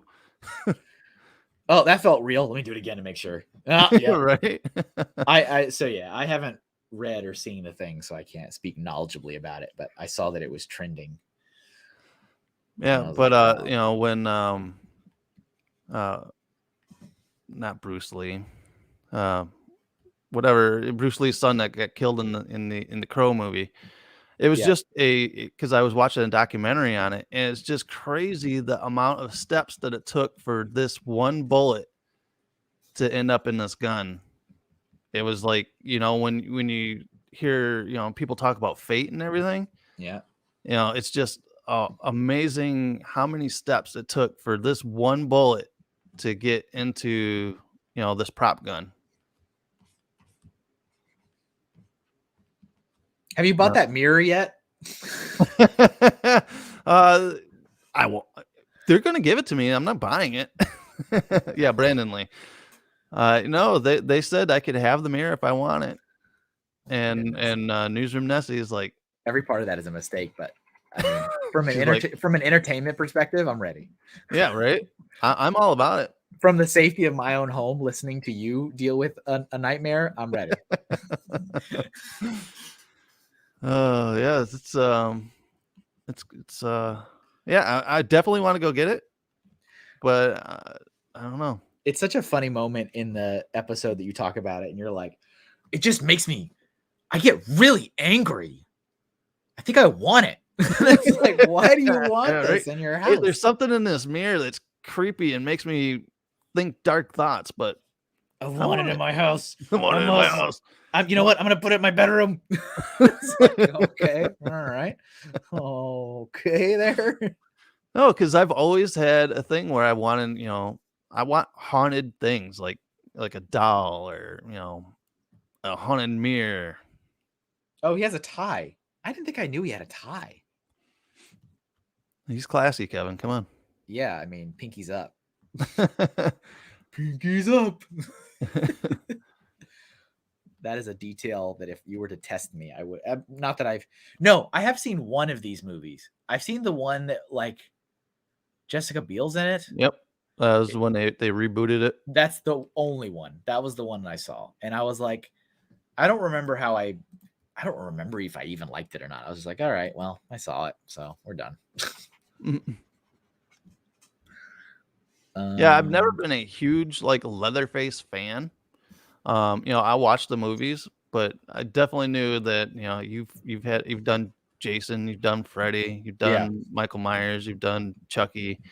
Definitely have to get Leatherface in there because he's definitely on that Mount Rushmore of horror characters. The only thing that I can say from watching or knowing about that like franchise is the amount of times that you drive around Texas on the highways. And I mean, you just go hours and hours and hours and hours of just like highway and plains. Yeah. And then you always come across the one big 3-story house, always. Mm-hmm. That's just in the middle of nothing. And you're like, well, whatever we do, don't stop here. Keep going. There's a crazy family living in that house. That is for sure. Nope. And then it's like a couple hours later. Oh, there's another one. Not even that. Like 30 to 45 minutes later, there's another one. Or you come across that gas station that's like creepily lit, or, you know, a rundown like restaurant that you're like, oh man, I'm hungry, but I will starve to death before I step in. I will starve. I'm right. Time to die. Prop masters are ultimately the ones responsible for the safety of the props, so it will be interesting to see how the investigation. Yeah, Valerie knows all about that. Film school, film professional. Sets can be dangerous. There's a big discussion on Twitter right now about how many people are getting hurt on the CW shows. Oh. Gator Bricks is not into slasher movies. Bobo says, okay, like that image. Who goes on the Mount Rushmore of horror movies? Oh, that Bobo wanted to know who was your opinion of who's the Mount Rushmore of horror movie icons. Well, your top 4 would definitely be Freddy, Jason, Michael Myers, and Leatherface. That's your top 4 that go on there. Honorable mention is Chucky for sure. Has that been a graphic that exists somewhere on the internet? I don't know. Because that's like, it seems like a good like potential print or something. Yeah, that would be pretty cool. It's worth a Google. It's worth a Google. Educator, what's up? How's it going, man? Good to Nothing see you again. says Texas like a rundown structure on a sus road. Well, Yeah, we were driving back from a convention of We Shall Not Be Named. the hobby that shall not be named. Yep, exactly. And we came across this gas station. It looked like a normal gas station from the outside, Oh man, but it was like out in the middle of nowhere in Pennsylvania, in the foothills of Pennsylvania. And we stop at this gas station and we walk in. And first off, there's like a very suspect looking motel behind it. nice. It's kind of connected to it. So it definitely had that Bates Motel look for the motel part of it. But Leave the me gas alone, station, mother. but the gas station looked normal. So we walk in and there's dead things just hanging all over the place in this gas station. What do And you this think of my attendant collection of comes cats? out because Brick Blaze he wanted to get like a drink and use the bathroom. And this like old like crypt keeper looking lady come walking out from the back. Like, is there something I could do for you boys? I'm like, I am in a horror movie right now. Yeah, you were. You were living it. You were living your best life. Your Oh, dreams yeah. came true, actually. And so Brick Blaze is like, I need to get a drink because all the drinks were behind the counter. Like you had to like order a drink basically. So he got his drink and he's like, can you hold this while I use the bathroom? I'm like, yeah, I'll be outside. And Yep. he said when he was in the bathroom, like the bathroom sink had like no handles on the faucets. And there was a sticker that says, you're being filmed right now by the urinal. And he said it was like looked like the bathroom from Saw, basically. I love it. And It's then just and I so I got his drink. I walk out. I went up the butt shop. I'm like, dude. I'm like, we need to head out. He it's goes, time "What?" to go. I'm like, I know. If this was a horror movie, I think I could outrun Brick Blaze. you're like, buddy, I love you. I love you, Blaze, but dude, you're the one that's gonna be going first. It just sprints. He's just gone. So he man. comes running out of the place and he's like, and he jumps in the car. He's like, okay, we gotta go. I'm like, yeah, dude, this is the creepiest thing ever. The love. I'm like, I am living a horror movie right now. I don't have my camera on. Restart. Always be recording. Says the Crypt Keeper. You've done the Crypt Keeper before. I have done the Crypt Keeper a couple times. Yeah, because you did them for your the one six fan art thing. Yeah, and I mean that was your suggestion, and you got a lot of votes on it, or likes. So yeah. good for you for suggesting that. Bubble Vo says there is a horror Mount Rushmore sculpture. Oh, okay. Well, that's good. I'm glad that somebody is acting on that idea because that is a good idea. You need to move over so I can fit your saw, sir. All right, let's see. And the Chainsaw Massacre movies are based off of the whole Ed Gein thing. Yeah, you know you're in trouble when the entire family's gone. You're like, uh-oh. All right, everybody's gone. Was it I guess it's probably actually a couple movies where it's like the town sheriff or whatever is also a member of the family, and you're like, oh no. That's a Kevin oh no moment when you're like the whoever's the one local law enforcement also happens to be related to the crazy. You're like, oh no. Yeah, it's like you have no out then. Then you're done. Yep. Like, I want to go over there. I told you, Mom. Oh no. Uh-oh. I want to go down that road if I were you. Okay, cool. We are indeed into the color portion, so we can color Leatherface, which is good. That's what I was hoping for. Have you ever seen the movie Cabin in the Woods? Yeah. That one was kind of a trip. Yeah, that one's pretty good too. That one was. They go with all the horror tropes in that one too. Yeah, I see. That's another one that I liked it because I felt like I thought more about it than just like, oh, watching people die and stuff. I was like, oh, what's happening? Oh, what? All right, that's cool. It's the whole horror, the titans at the end of it. It's like, wow, where'd we step into this world? Yeah, it goes off, but it's like really interesting concept. Well, all right, this is interesting, and not at all what I thought it was going to be going in. Like, well, here we go again. Here we go again. Everybody, let's go to this cabin. I'm sure. Yeah, because like the ads that they ran for the movie made you think it was just going to be just a random slasher movie. Which is a bunch of kids go to a cabin, which is definitely. Yeah. That's good stuff. That's a good one. And then all of a sudden they got like these barrier walls that I like that are invisible, and the poster was pretty good because it like had that cabin, but it was all like weird, like a cube, a Rubik's cube, and I'm like, what does this mean? I feel like this means something. You know what I'm saying? Like the movie posters, I was like, there's something to this, and I don't understand. That was pretty helpful for me to like think something was up. Yeah, I just thought it was cool when they went to like the hall of all these horror creatures being kept there. I was like, man, this is awesome.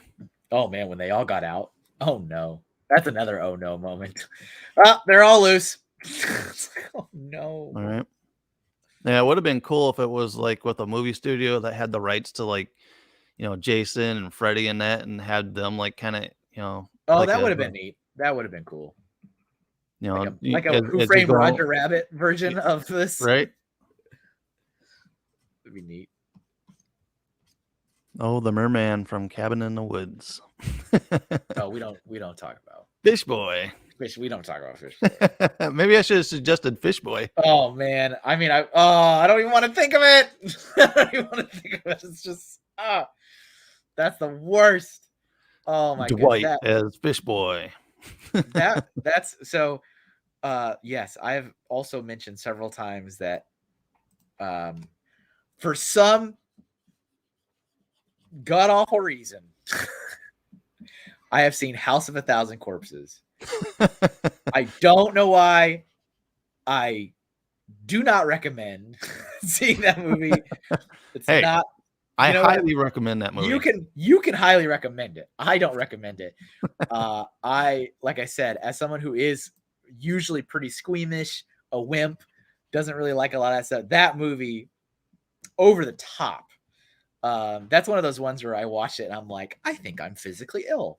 And out of that movie, there's a lot of scenes that are just like so much in that movie. But like there's a part where one of the family members is like, oh, we took your friend and we cut him in half and sewed half of his body, this giant sea bass. And it's like, he's a fish boy now. And I'm like, please don't show it. Please don't show it. Please don't show it. Oh, there he is. And it's just like, makes me physically ill thinking about it. It's just like, oh no. And yes, it's like, I get that it's more like a mermaid, but like it's always going to be Fish Boy. Is Fish Boy. That's what it is. It is Fish Boy. And yeah, my local coffee shop, a little like a family owned joint down the street, which I like going to every now and then when I don't feel like, throwing more money at Dunkin' or Starbucks or whatever. They had their Halloween decor up and I'm sitting there waiting for them to make my coffee. And I turn around because you could see in that, I sent a picture to you, Nick, and you could see my car in the picture. Yeah. Because I turn around and I face outside while I'm waiting, looking at my car going, oh, there's a Fish Boy in here. And I get a text from Kevin. He's like, Nick, why is there a Fish Boy at my local coffee shop? Why is there a Fish Boy here? Like, oh, it's a mermaid skeleton. That is a Fish Boy skeleton is what that is. Yeah. And I'm not having it. I got one hanging over my stove here. And that's great that of course you do. Of course you do. Like, why would I be surprised? Like, of course you do. Oh, we got a request in the chat for Fish Boy from a house. No, well, you know what? I'm not drawing it. I will put that in the private chat for you. Yeah, you're gonna make sure that one. Kevin, do you not like fish people? Says Jeff. I mean, I like the Zoras from Zelda.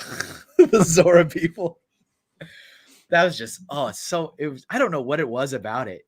I bet you if I saw it again, it wouldn't be as bad as like my remembering it of it at this point, Mm. But I'm just like, I have no interest in ever seeing that movie again. I really don't ever want to see that movie. It's That just the was, shock factor of that movie. It's like you're sitting through a an hour and a half like music video. It's awesome. yeah, It's one of I can agree to that. it's definitely in my top 10 horror movies of all time. And Gator Brick says, I love the movie Tusk, it's an interesting movie. I would have never thought it was a Kevin Smith movie. I didn't think I think he did stuff like that. Yeah, it was basically it's this guy that's turning people into like walruses. Oh, well, that's never a good thing. It's never, you're never in for a good time when that's your please sign up for my program. I'm turning people into walruses. It'll be fine.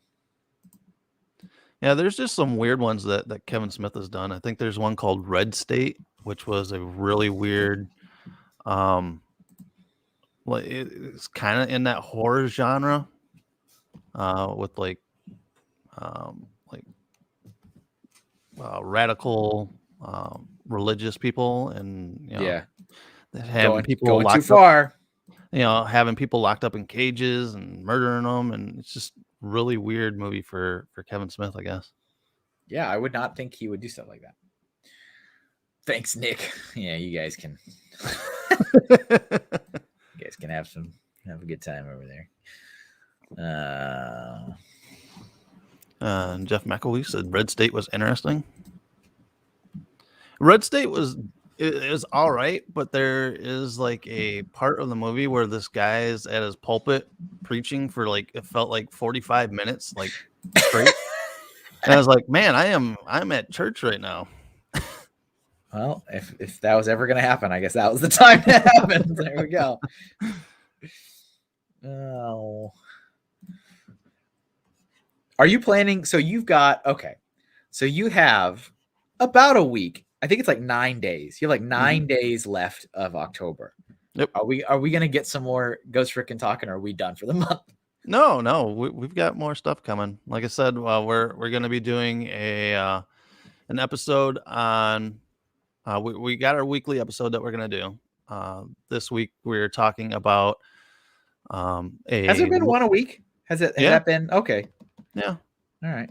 I believe you. So be happy you got that. Yeah. But there's a local legend here where there's a witch baby buried in a cemetery where we did our photo shoot for our merch. And we came across it, and there's like this little gated like cemetery plot where this little baby was buried, and it's like gated off from everything else. And people bring toys and offerings to it and stuff like that. And basically the story around it is that it was a baby of a witch of the Rockton area. And you have to bring a gift when you come to the cemetery, for otherwise bad things happen to you. So we're going to talk about that. Yeah. We're going to talk about that story. And we're actually probably going to go and shoot like a small video as well up there with the cemetery. And then evidently Kesha, the singer Kesha, has had relations with ghosts. Oh. So we're gonna talk about that. But we're also gonna do a standalone episode of for Squid Game, and then a standalone episode where we're gonna talk about the history of the Halloween store Spirit, and how that originated and stuff like that. So we got a couple of small things that we're going to be recording this weekend. So it sounds like there's like 4 episodes coming up, unless this was all like 5-minute segments in one episode. No. They're going to be little small segment episodes. Okay, good. I'm excited. I always miss my highly inappropriate paranormal podcast information. Let's see. You adjusted it and the square was crooked, so now I cannot see that not crooked. What was crooked? Something was crooked? Yeah, you did one of the characters crooked. No. I think it was the witch. Oh, I moved her so that she fit a little better in that little area. Yes, that happens sometimes. Okay, let me do another thing. That was the final. Here's the final Leatherface before I moved it. Came out looking awesome. There he is. You can make another shirt one day if you want. Thomas Hewitt. Yep. You could take some of the ones that you think are good. Because I mean, you've got a nice little repository of spooky doodles now. You know, from the last several years. Honestly, you could make your own little like Hinkle collection of doodle stickers of scary things if you wanted to. You don't and we'll have a fashion show at the Hink collection.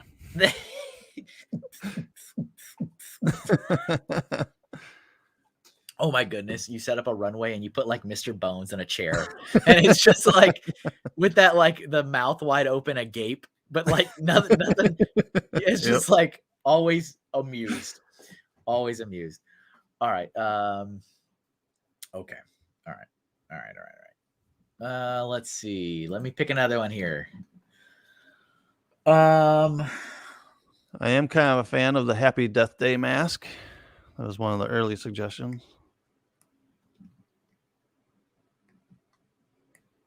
Let's see. We got some interesting ones in here. Let's see. Yeah, let me research some of these. Some of these are, I don't know what they look like. I don't want to commit myself too much. Yeah. And you know, if I were to pick one as well, it would be the Krampus from the Krampus movie, just because Krampus is our guy and our #1 downloaded podcast of all time. Oh, really? That's the one? Yep. Critters would have been the critter would have been good for the black and white section. Let's draw zebras.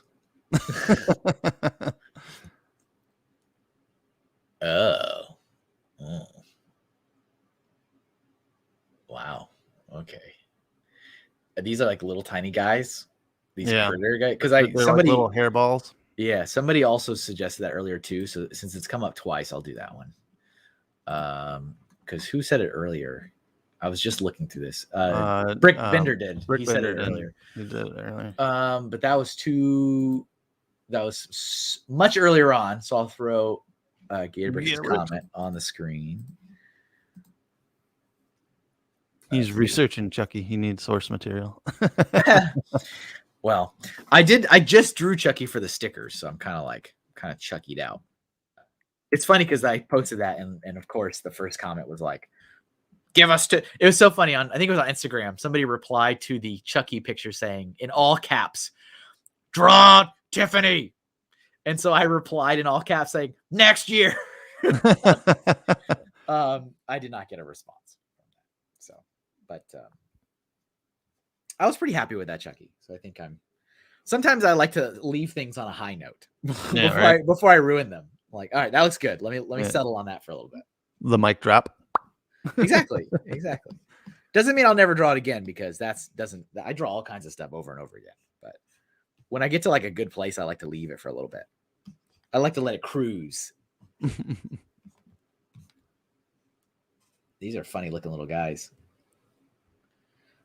Critters, they bite. That's what it says on the Critters 4. Critters attack. I believe there was on the Sci-Fi Channel. I think they did like one season of the Critters. The Critters form a giant critter ball. Yep. Okay. All right. Enough of that. That's some good 80s schlock right there. Sometimes I feel like you've seen every like scary movie in existence. I haven't seen everyone, but you know, I will. You're a connoisseur. I'd sooner watch a horror movie than, let's say, a love movie or story or Frozen. Yeah, no. You got mail. Let it go. Let's see. Leonardo DiCaprio's first movie was Critters. Yep, and it's like Jennifer Aniston's very first movie was The Leprechaun. Kevin Bacon, one of Kevin Bacon's first movies was Friday the 13th. One of Johnny Depp's first movies was Nightmare on Elm Street. He got blended, right? Yep. Ugh. It's really cool because if you watch the movies that made us, that's on Netflix, they go and show you how they made that scene. Basically, they had a room that they built that could spin. Okay. So they had barrels of fake blood that they poured down this hole through the ceiling, and of course, they reverse it, Yeah. and so it makes it look like the blood's shooting up. But the person holding the barrels, dumping it in, they didn't know that there was a lamp on the floor, and while the barrel was pouring this blood, it sent an electrical shock up to the person with the barrels. Okay. Where is this going? All right. Did he die? It didn't kill him, but I was totally waiting for you to be like, so some of that blood is from this guy who actually like, oh no. All right. yeah. What's So up? What's up, Teddy? Welcome. it's definitely worth a watch. To watch these the movies that made us.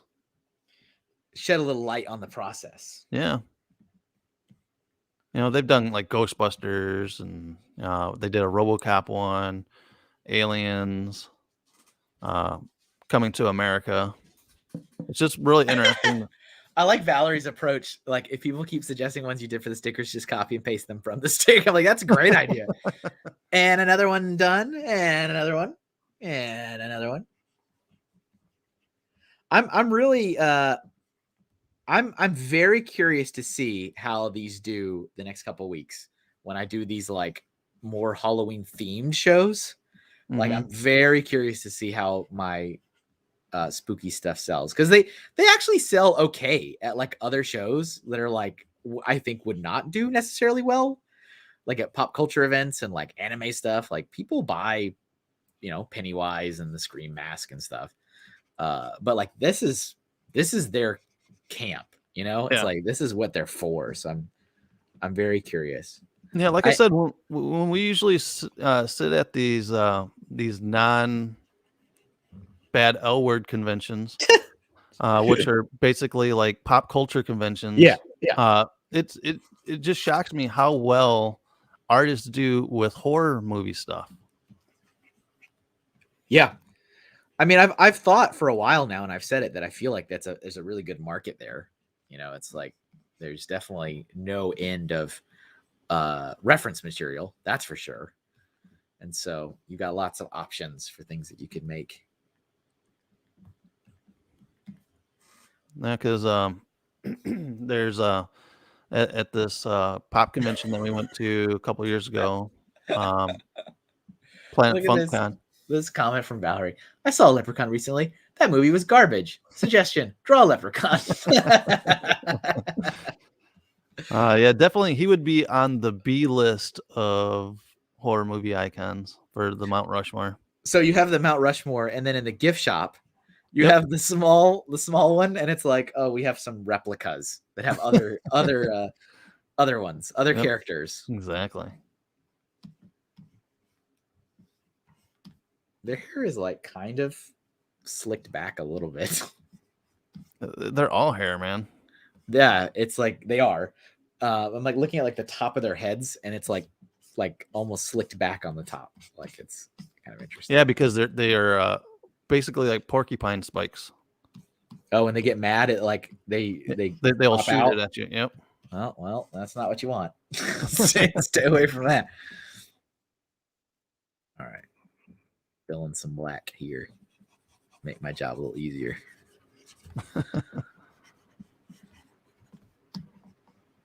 Have you seen any of the Instagram lives I've been doing every day? I've caught a couple of them. Yeah. Can't remember if you were there live or not.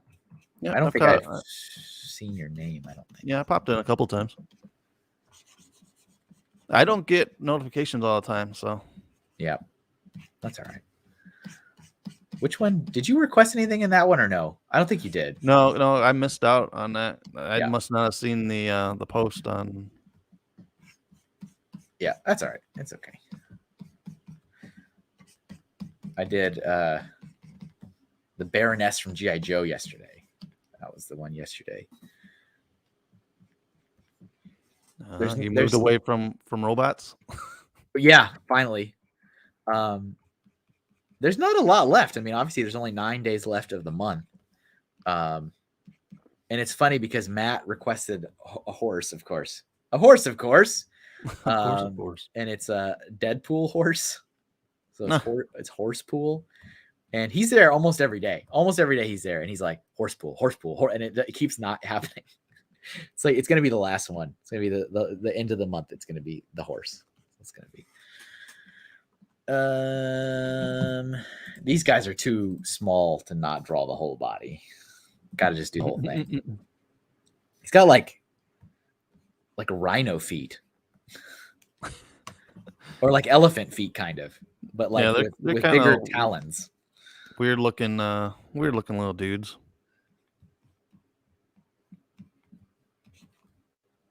How do I want? I'm kind of wanting to be walking. I feel like he's just having a good time. He's just trying to go, he just wants to go visit his friends. Actually. Yeah, I want to say like in the third one, they mutated to be like a huge giant like Godzilla size critter. Oh, well, that's when I draw the line. that's enough of that. Let's see. He's like running. He's like doing his own little Naruto run. He's got like some wicked long fingers, though.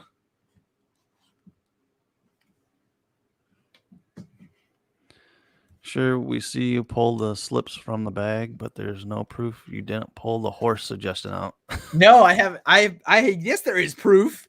I do it live. There's quite literally proof. There's only like 2 days in which I didn't have a live. No, there was only 1 day. And I did it. And that was the Disney Beetleworks one that I did Donald Duck. That was like day 3. Because even when I did the other day, I went and did it at Firestone, and I did a quick video of me pulling it just so people could see that I wasn't cheating later.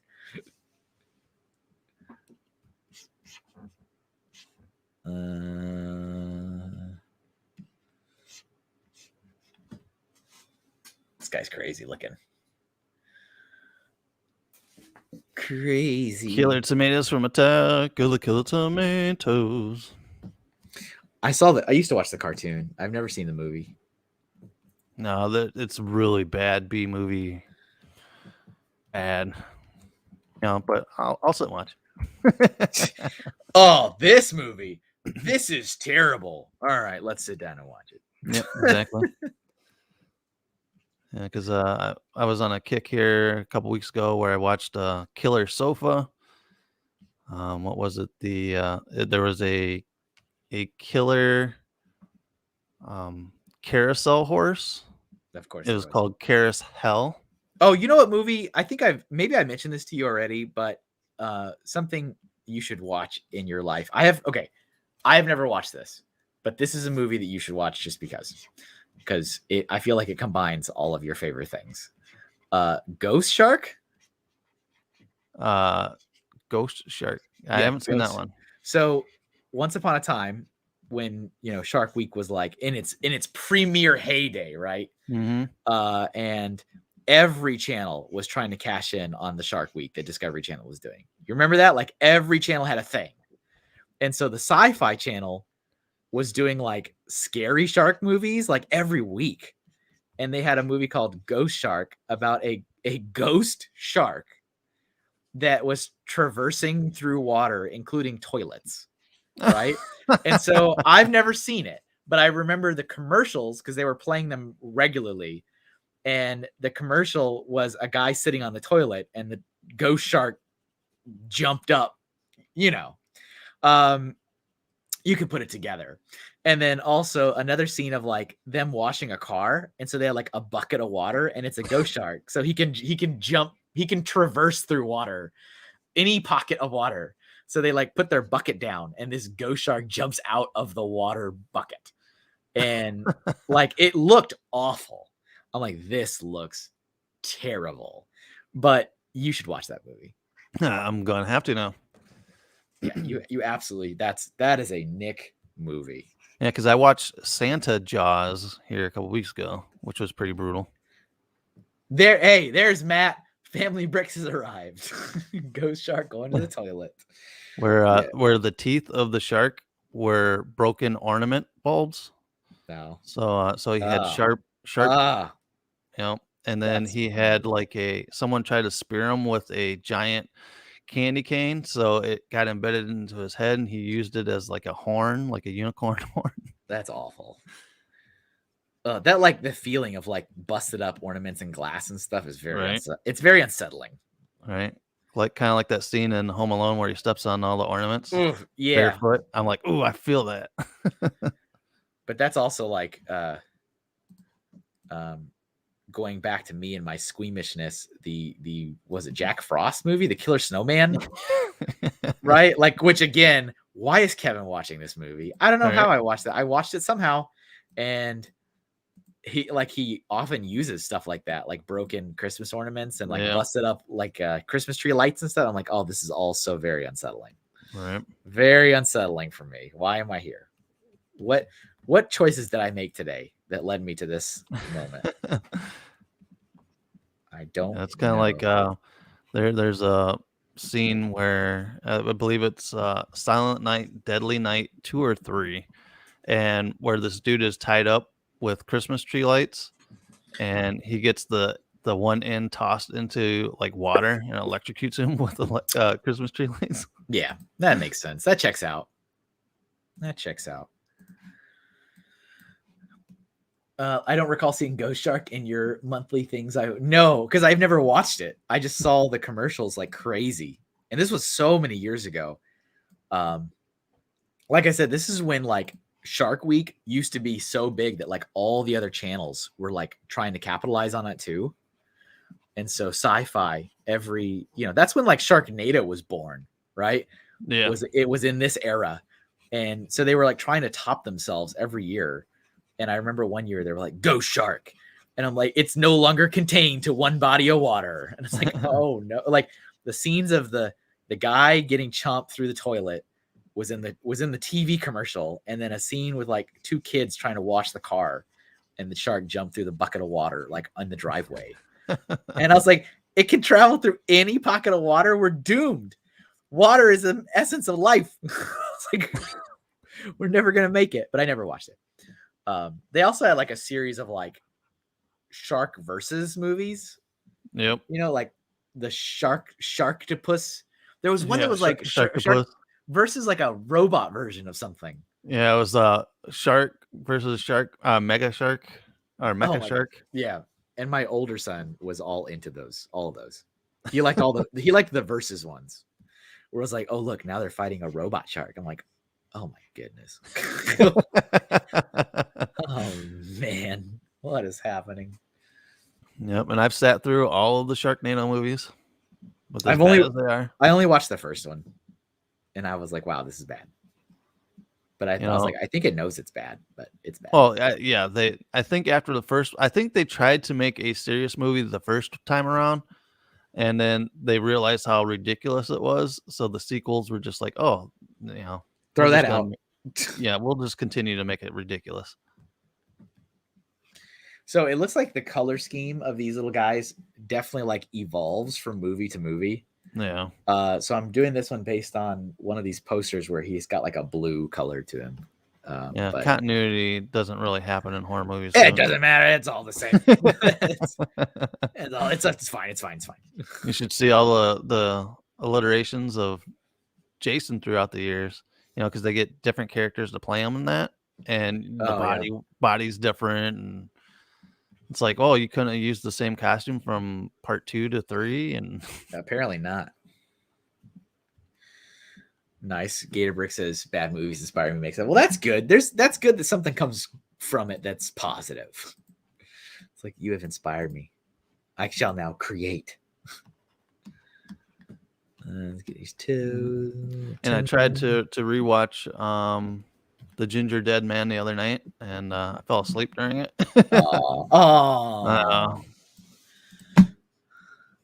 I'm pretty confident I will never in my life watch that movie, but that's fine. That's okay. Yeah, because I believe it's on Amazon Prime right now, because you can't watch. I don't think it's on there like the standalone movie, but it's an Elvira type of mystery science theater take on it. So Yeah. she kind of like quips in during the movie with like different sayings and stuff like that. Let's see. Get a little glint of the eye in there. Nah, not white. I don't like the white. Let's do like a lighter red, pinkish, something to. All right, there it is. Up to no good. Up to no good, really. There you go. Now you got your color in there. Yeah. See, look, we made it work. We made it work. All right, you need to shrink. Yeah.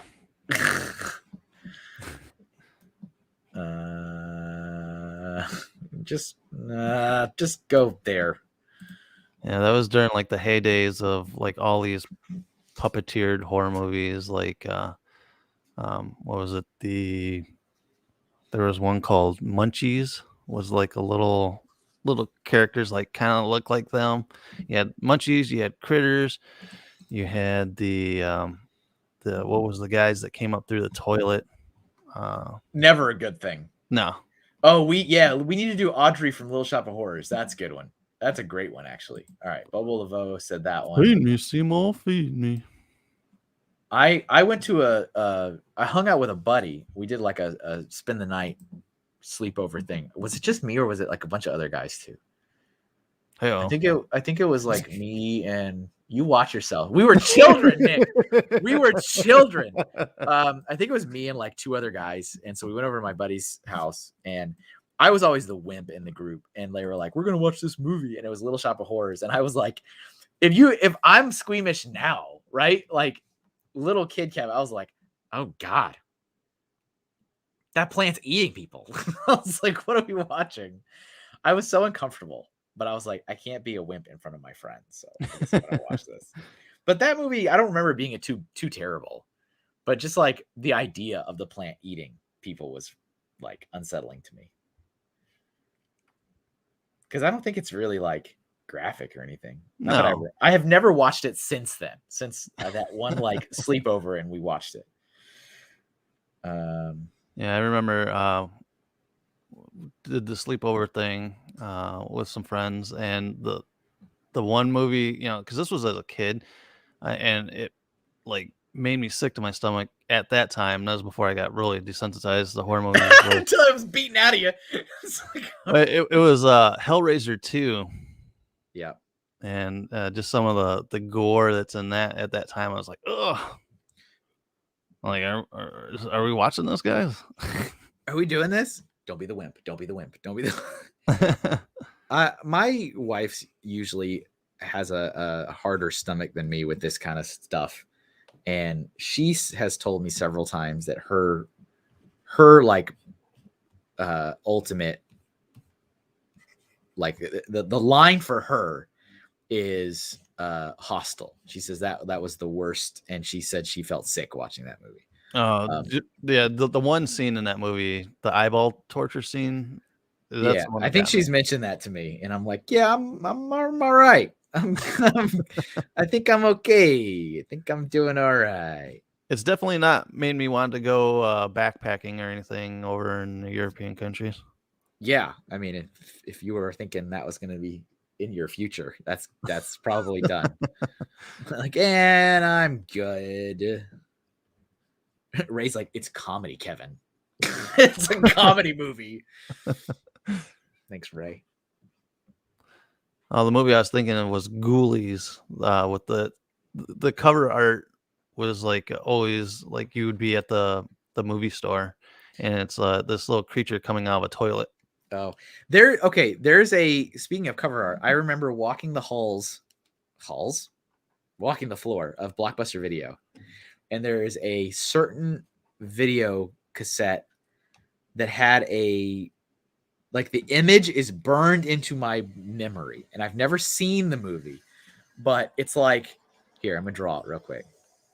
It's like a street and like a house, I guess, right? Like the front of a house, and there's like clouds, and there's this evil woman with like fangs and like really disturbing, like twisted up face, and her like face is in the clouds, and it's all blue. No, Like that's Fright Night. Is that what, like, that image is burned into my head because it was so disturbing to me. I believe you're talking. I think it's Fright Night. What's up, Brian? Oh, look, it's my favorite person on the internet. And Kevin. Oh. Yeah, that's what it's Fright Night. It's like got a really twisted face woman in the clouds behind a house. Well, it's supposed to be a vampire, but yeah. That, like, I remember walking through Blockbuster, and I would always come across that video, and I'm like, no, thank you. And what's another one that I'll never forget? I think it's like a desert scene, and there's like a hand reaching out through like the sand, maybe, or like a skull, like being. That one I can't like draw because it's a little fuzzier for my memory. I think that's one of the Living Dead movies. But it's like something with sand, like maybe a mouth or a hand or a skull or something, but it's like being devoured by sand, something like that. Huh. Yeah, I want to say it's like one of the Night of the Living Dead movies. Childhood and memories. Yeah, like the ones that I always remembered as a kid seeing in a store were like Sleepaway Camp, where this girl has a backpack full of like horror movie tropes. Like she had like a Freddy claw and a Jason mask and a chainsaw like in her backpack. It's just gotcha. Creepshow Roach scene scared me for life. And that's another one, was the Creepshow cover for that movie, where he's like in a movie theater and he's got his like kind of bony finger kind of pointing towards the movie screen. Yeah. And it's just there's something like kind of amazing about the artists and people that made some of those like cover art stuff that you'll never forget. You know, It's like it was so good that Ernest Goes to Jail, where he's like on the ground with a spoon, and he's like he's just like dug up through the ground, and like the background is like the prison at night. You know, like that one is burned into my head. I remember seeing that all the time at Blockbuster, as well as him screaming in the pumpkin. Yeah, Ernest Scared Stupid. Like those two images are like very much burned into my memory banks. And yeah, that crazy like vampire lady, that one was I always saw that one, and I'm like, I remember being a little kid being like, I'm never gonna watch this movie. I don't like it. Another one was House. There was like this hand by a doorknob holding a key, but it was kind of like a dead rotting hand. Which is pretty. I always remember that one too. So the thing that I used to do with my friends when we didn't watch movies, which we actually didn't watch movies very often, what we usually did was play video games. Mm-hmm. And the tradition usually was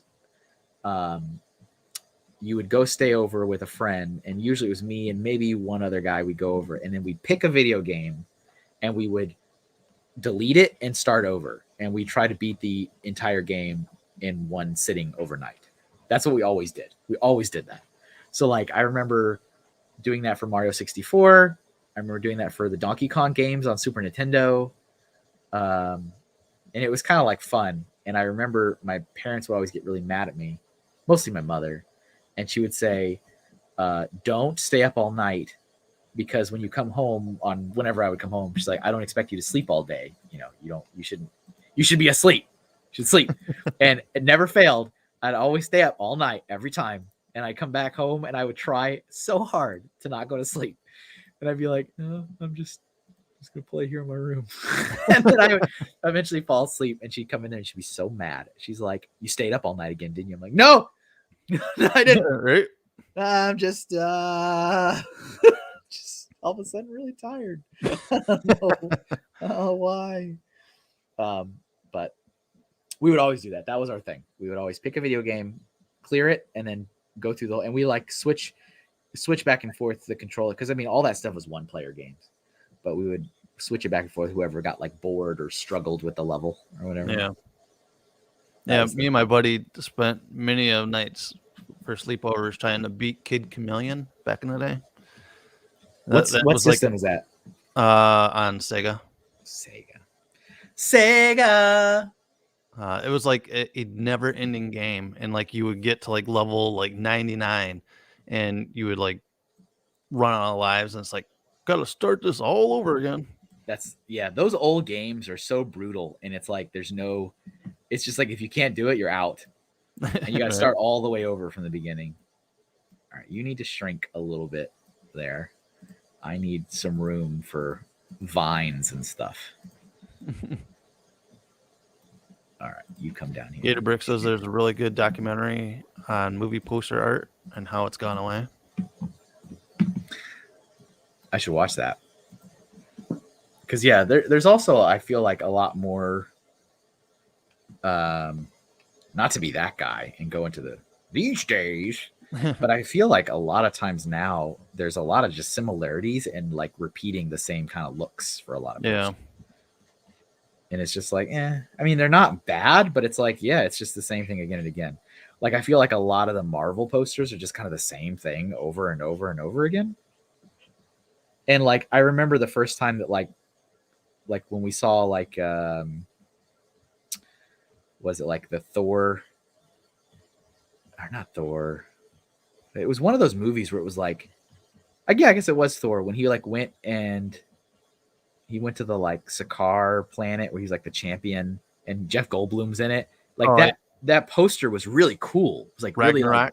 Really like, it was like vibrant and like very different, you know? Yeah, because they made it that old like 70s type of or 80s type of poster. And then it was like then the next like 5 movies all did the exact same thing. Like they all had the exact same look to their posters as that one. And I was like, oh, now it's not cool anymore. So it's like they find a look. Studios keep like finding these looks and then they just stick with it. And it's like, well, don't do that all the time. Change it up. I'll do like this one big. I'll do a couple leaves. I'll do 2 leaves. 2 leaves. That's all you get. You get 2 leaves. Take it or leave it. You get 2 leaves. You can either have that or not have it. Hey, did you ever? I don't remember if we ever talked about this. You saw the pictures I did. Did you know your mom commissioned me, right? Oh, it wasn't my mom. It was my ex's mom. Oh, I was like, somebody okay. Someone relating in some way to you.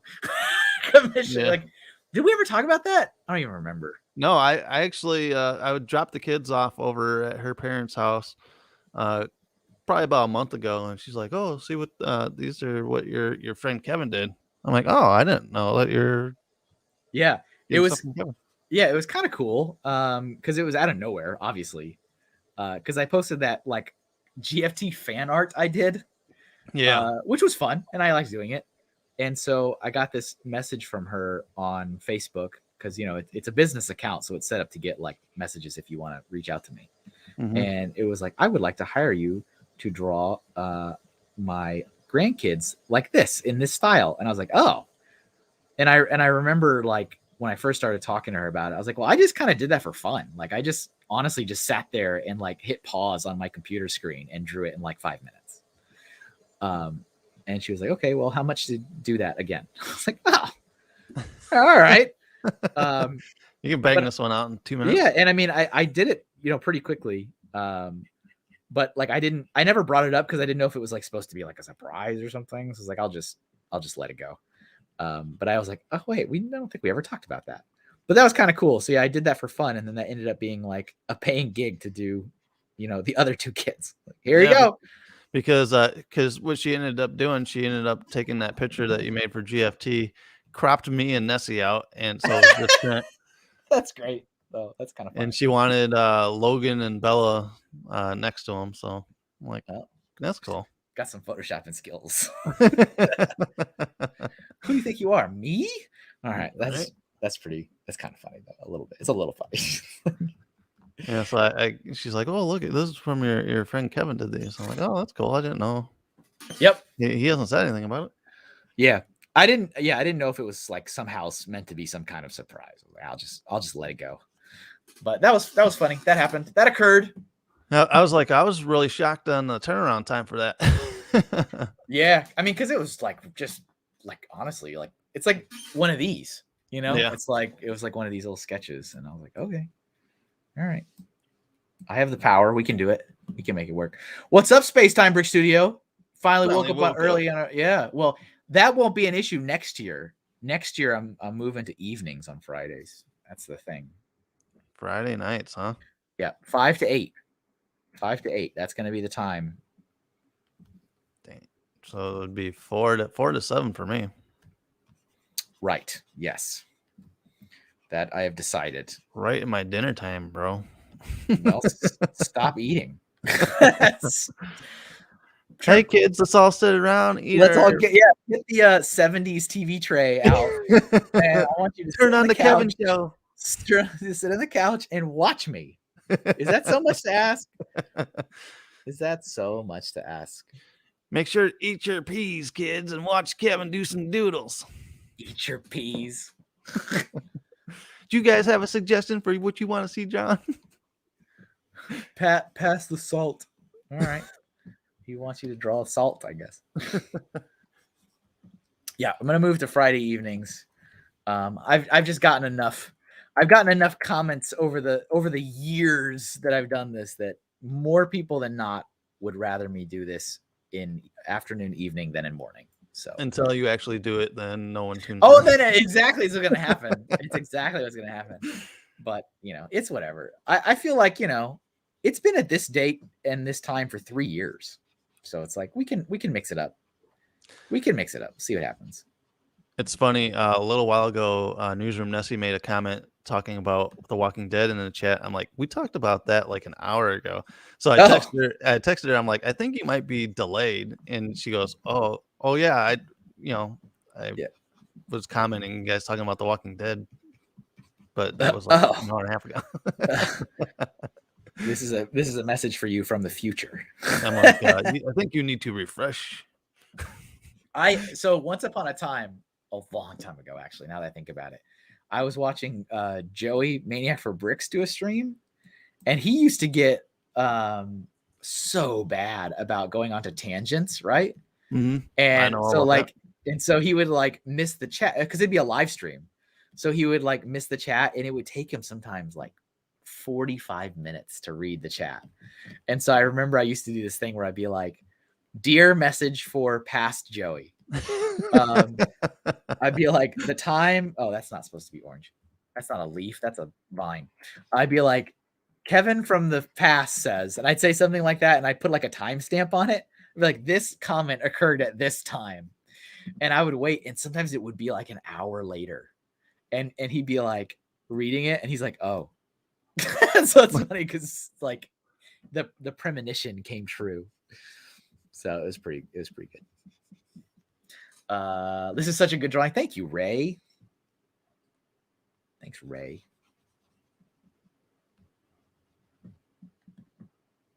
Living in the past. She's back.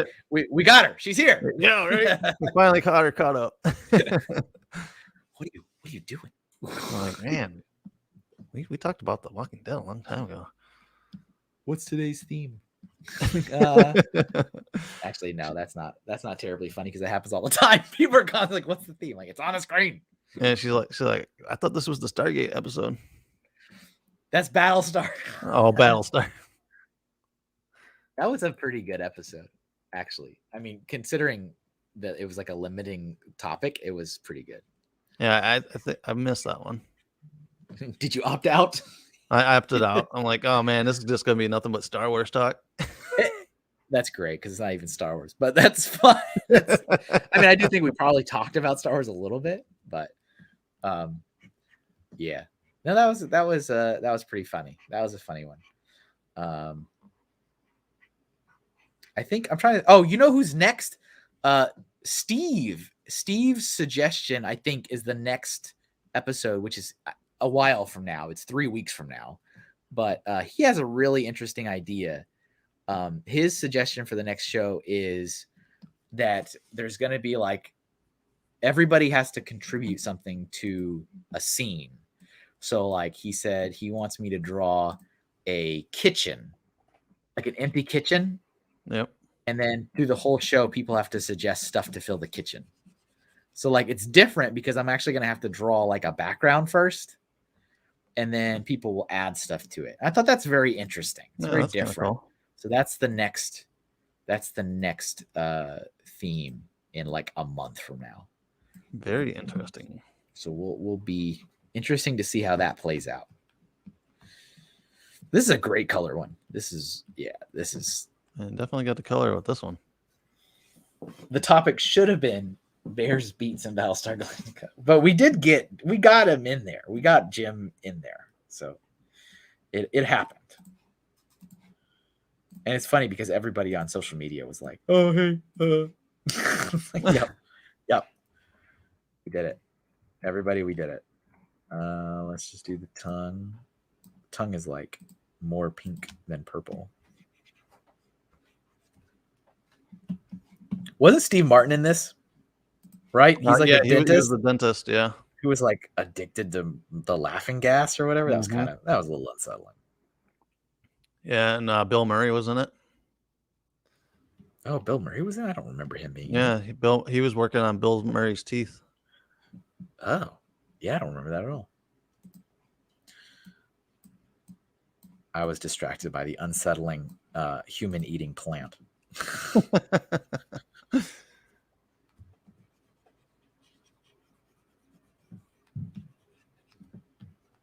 I was watching the movies that made us talking about Ghostbusters and how Bill Murray like didn't opt in to the movie until the day it was like shot. Then he just showed up on set. Really? Yeah. That they're like, well, we don't even know if Bill's going to show up. And then the day of the first day of shooting, he actually showed up. I was like, wow. Yeah, I mean, I constantly hear stories about that, and I'm always like, why do you got to be so difficult? You know, like, why do you got to be so difficult about this? It's a shame, really. Yeah, when these movie stars become too big for their own good. Talking about the other episode that they just released for Coming to America, how Eddie Murphy worked with this director on Trading Places and was like one of his first movies. So he was very, nice and everything. And it came up to doing this movie with them. And Eddie Murphy just became a total diva. I believe it. All right, let's see. What's this? Did you look up what this blood in the sky thing is? What is that? I haven't looked that one up. Is that? I have no idea what that even means. Blood in the sky.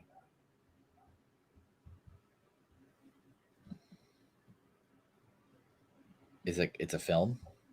A film about a plane? It says thriller action. Okay. I can't draw the whole movie. All right, so let's see. Draw this entire film. Let's see. Do we have... Let me see. I'm looking through the list here.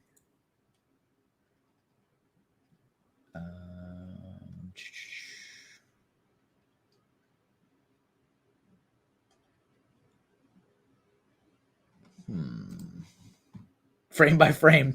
Draw the whole movie frame by frame. You got it. You got it. No.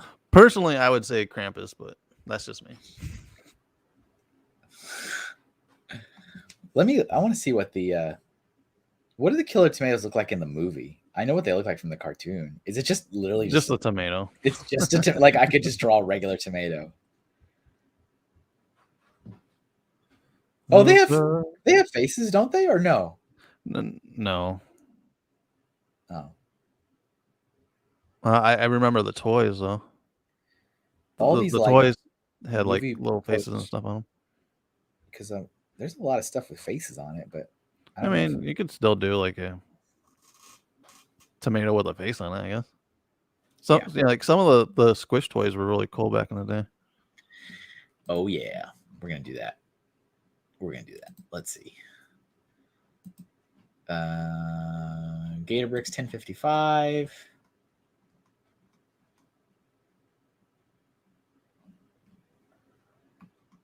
Where did that go?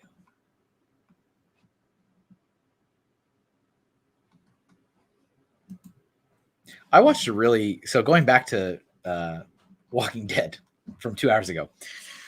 I saw a really good YouTube deep dive about the whole secret organization that's like trying to rebuild society that they've been seeding clues about for like the entire show that I never really put together until I watched this video.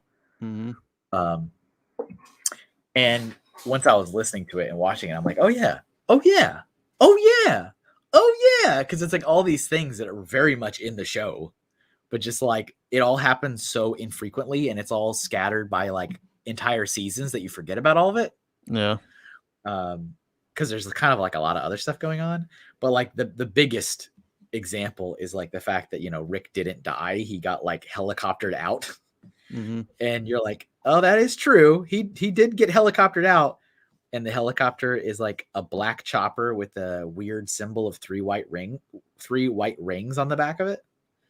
And then they like went back and showed like all the other times you've seen that symbol in the show. And it's like, okay, I like where we're going on this. And the theory in this video I was watching is that is going to be somehow leading up to the film stuff. Is that they're seeding, like you said, how like, you know, they're going to bring the actor back for the film, but like also this storyline of like this secret society that's trying to rebuild everything with the three rings that represents three communities. It's all connected, and it's like, oh, that's pretty fascinating. Yeah, just, you know, wiping out people just so they can get a fresh start. Oh yeah. AKA Corona. Something happened. Did something happen? Something did happen, I hear. Yeah, something like that. It's like, oh man, we're living in the days of The Walking Dead. A little bit. And people don't want to seem to help end it.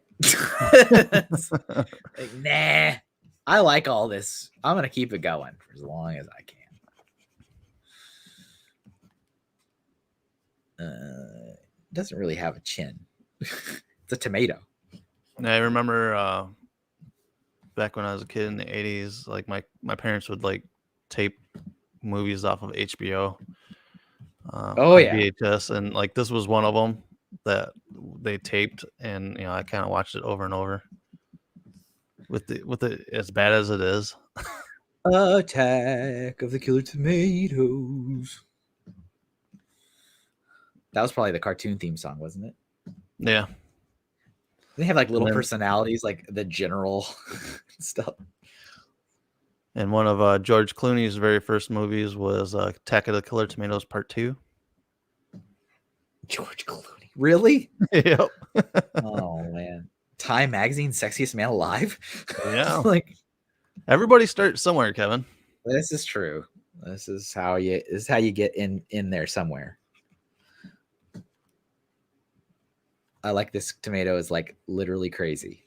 The picture I'm drawing. Larry's like, here. What's up, Larry? How you doing? Larry, I saw what you drew. You put Wolverine. Did you draw Wolverine? Was that a fever dream? I feel like I saw a piece of artwork Larry did, and it was Wolverine, I think. Maybe I imagined it. Maybe I dreamed it all. But I feel like I saw it, and I was like, "That's yes. Amazing. That was amazing, Larry. That was good stuff." Yeah, looking at this tomato right now, Target in their Halloween section, their theme this year was kind of like skull out of like different fruits and stuff. Okay. Yep. So I got like a strawberry made of skull, and they have like a pepper and pineapple and oranges. Yep. Sounds like your month. Yep. I'm like, man, this reminds me of Attack of the Killer Tomato stuff. Yeah. Was it? Thank you. Where did you see it? Was it like? Did you show it to Reed or something? And then I think I got a link. Was it on the internet? This little thing called the intranet. Everything starts to bleed together at some point. You know what I'm saying? It's like, oh goodness gracious. I mean, where else would you have seen it besides the internet? I think you posted or you shared it on a live stream, and then I got a link to the live stream. I don't remember. I think that's how that went down. Also, could have been a fever dream. Do you still poke your head in those type of streams? Not regularly, but if there's certain people I know really well, and if I'm also super desperate for something to listen to, sometimes I will. But for the most part, no. Like I still listen to like Brian does every Tuesday. He does a thing on Twitch. He does like a Lego thing, and I just like I don't really care about the Lego stuff because like I mean obviously because I've talked about this several times, but like in the beginning he talks about like news and stuff, and I kind of check out for that because I don't really care. But then he just builds and talks, but like nobody really cares about the build. You know what I'm saying? Like, yeah, it's just listening to him talk about life and stuff. So I enjoy that. Yeah, because I think on one of our last lives that we did on the Brickhead family, you popped in. It was like, yeah, whoa. Yeah, and I was counting on like as much non-Lego talk as I could. I was like, all right, let's do this. Like, you can snap your bricks together. That's fine. Whatever. I'm not going to stop you from doing it. But I was like, let's do some cool. Let's talk about everything else. There's a lot of things to talk about. I just like how ridiculously crazy this tomato looks that I'm drawing. This is from a Mattel toy, I think. This like concept art, I think is what this is. Let's see. I showed it on several streams. Oh man, that it's been getting around. Because I know he's mentioned it several times that he is an artist, or at least that he was an artist, hasn't done it in a while. And I was like, you should show your work. And I've said that several times. So people are helping me out. Funny Fix goes, you can snap your little bricks. It's fine. You can snap your little bricks together, whatever. if that's what makes you happy, fine. I just want to listen to everything else. I want to listen to like, I like that. Just let's talk about life, you know? Right. Talk about everything. Everything. I think that's what it was. Is that Trent and me were sitting in building something, and it ended up talking about his like everything else, right? Everything else, and that's fine. Like that's what I want. I want to talk about everything else. Let's talk about all the other things in life. This tomato. You could have a shirt with this on it. Kind of looks like the Cleveland Indians logo. No, that's not copyright infringement. Oh, they're not the Cleveland Indians anymore. Anyway, they're like the Cleveland Guardians. I think they changed their names to. Oh, I think I heard about that on the news because of cancel culture. I don't listen to like sports news though, so that like I think crossed over into mainstream news. Yeah. We had when I was in middle school. Was it middle school or was it high school? I think it was middle school. My school hired an artist, a Native American artist, a muralist, right? So he does murals, to paint a giant mural on our school grounds. And it was beautiful. But then there were problems because he drew like a bunch of people and like animals like facing each other, like humanity and nature facing each other. And he tried to like put as many different nationalities as he could. But for the Native American, he made the Native American skin red. Because it wasn't like it wasn't like colored like how you would. It was like fantastical colors, I guess is what I like. The whole thing was like, you know, a wolf was purple, a bird was like yellow, a human, you know, was purple. Like it wasn't meant to be like realistic like that. You know what I'm saying? Yeah. But he made the Native American guy red, and a lot of people were upset by it. And then he fought back saying like, I am Native American and I chose this for the art. And I don't know why you're reading this into this. And it was this big deal. And I remember like not really getting any of it, but like listening to it all, you know what I'm saying? Like, I don't understand. Like at that age, I'm like, I don't know what's going on, but like, but it was done and it was up and it was at the school and it was a big thing. It was a big to do. And a lot of people were talking about it. And I think he won, I guess, if you want to say that, because like they didn't take it down, it didn't change. But it was a big thing for a while. And I was like, and I remember like being a kid and seeing it going, that's really nice. Like he did a good job on that. What's everybody upset about? Because I didn't understand. Like I didn't get it. But I wonder if it's still there. Yeah, you would think nowadays it probably wouldn't be. Yeah, probably not. I mean, this was a long time ago. Let's see. Space Time Brick Studio says Cleveland Guardians of the Galaxy. Groot or Rocket as a mascot? You are the Guardians of the Multiverse.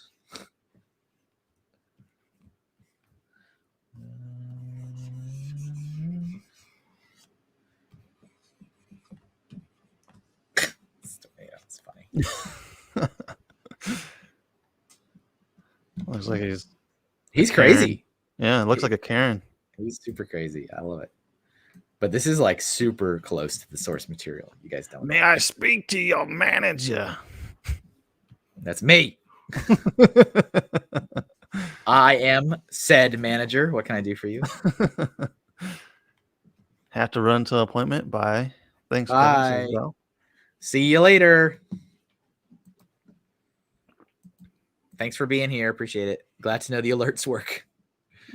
Or the notifications, at least. That I swear, every Friday, I'm like, should I keep doing this? It's just like another thing to do, you know? Go on and post all the links everywhere, post all the reminders everywhere. It's like, because sometimes I'm like, I feel like if you don't already know, nothing I do is going to change it. All right. But I mean, I guess it does make a difference to certain folks. The reminders help.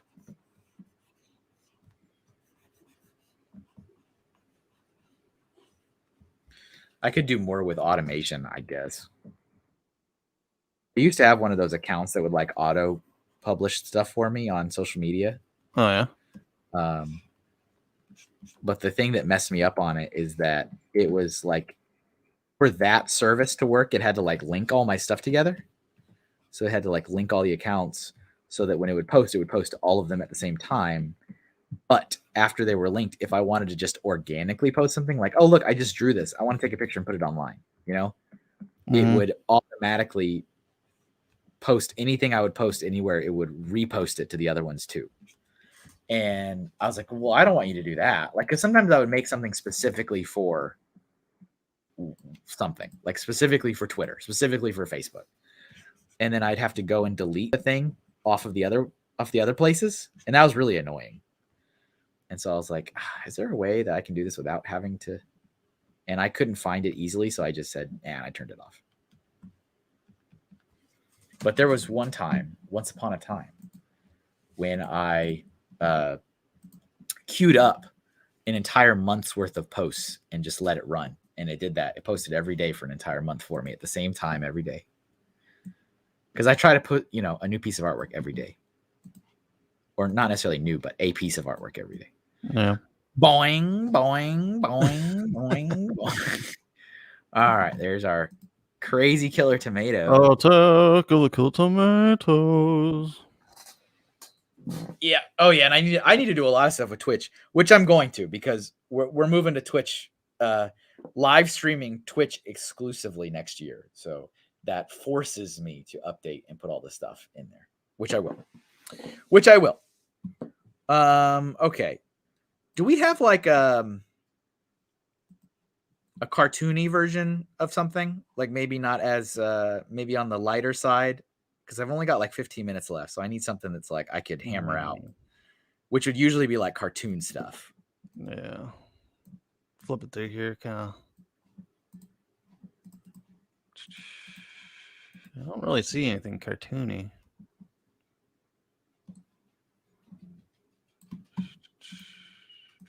I mean, I know that when you think scary, you don't normally think of like kids things. We will not have a show next week, Larry. There's actually not going to be a show for the next 3 weeks because I am working back to back shows. So I will not have a live stream next week. I will not have one the week after, and I'll not have one after that. I think actually the next episode will be the Patreon one. Looks like the only cartoony one was the Headless Horseman. What is this Scooby-Doo ghost? Let me look at this. Is this the one from like the intro where it's like slightly green? That sounds like it'd be awesome for 15 minutes. Yeah. Oh yeah. We're doing that one. We're going to do this one. Yeah. No show for 3 weeks, but hopefully I'll be making money. That's the hope. I hope that I will be at shows making money because I have 3 weeks worth of shows to work. And if I really, really wanted to, I probably could still do the thing, but those are like setup days also. And I just don't want to like do the live stream and then also do setup. It's just too much. It's too much.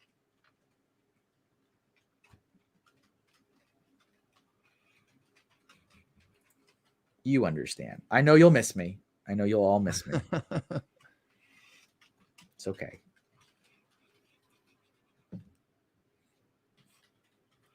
So yeah, when I come back, I think for timing wise, that'll be the Patreon one.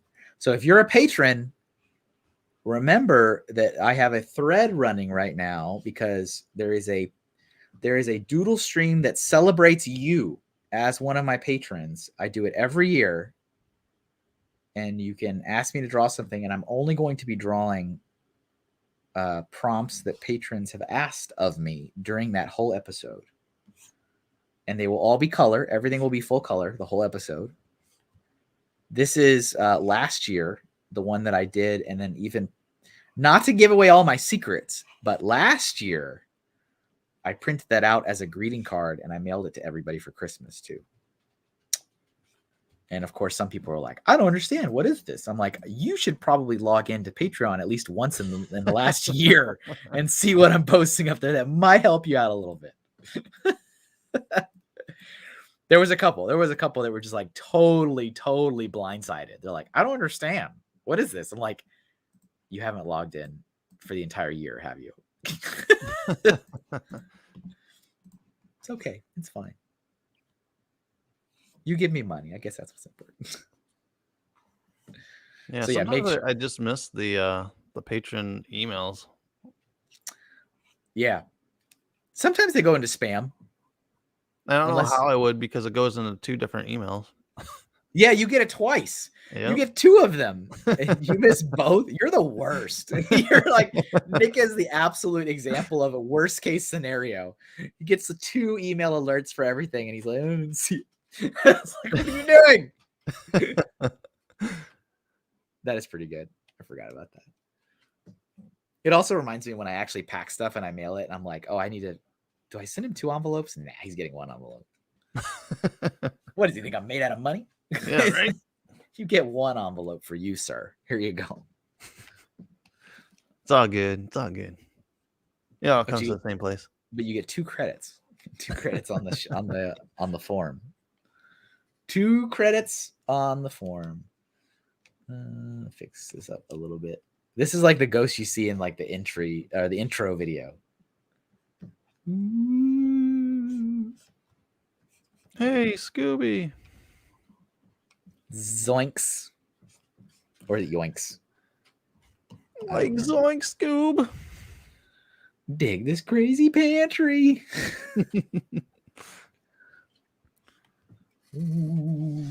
Like we should make like a leaf and leaf.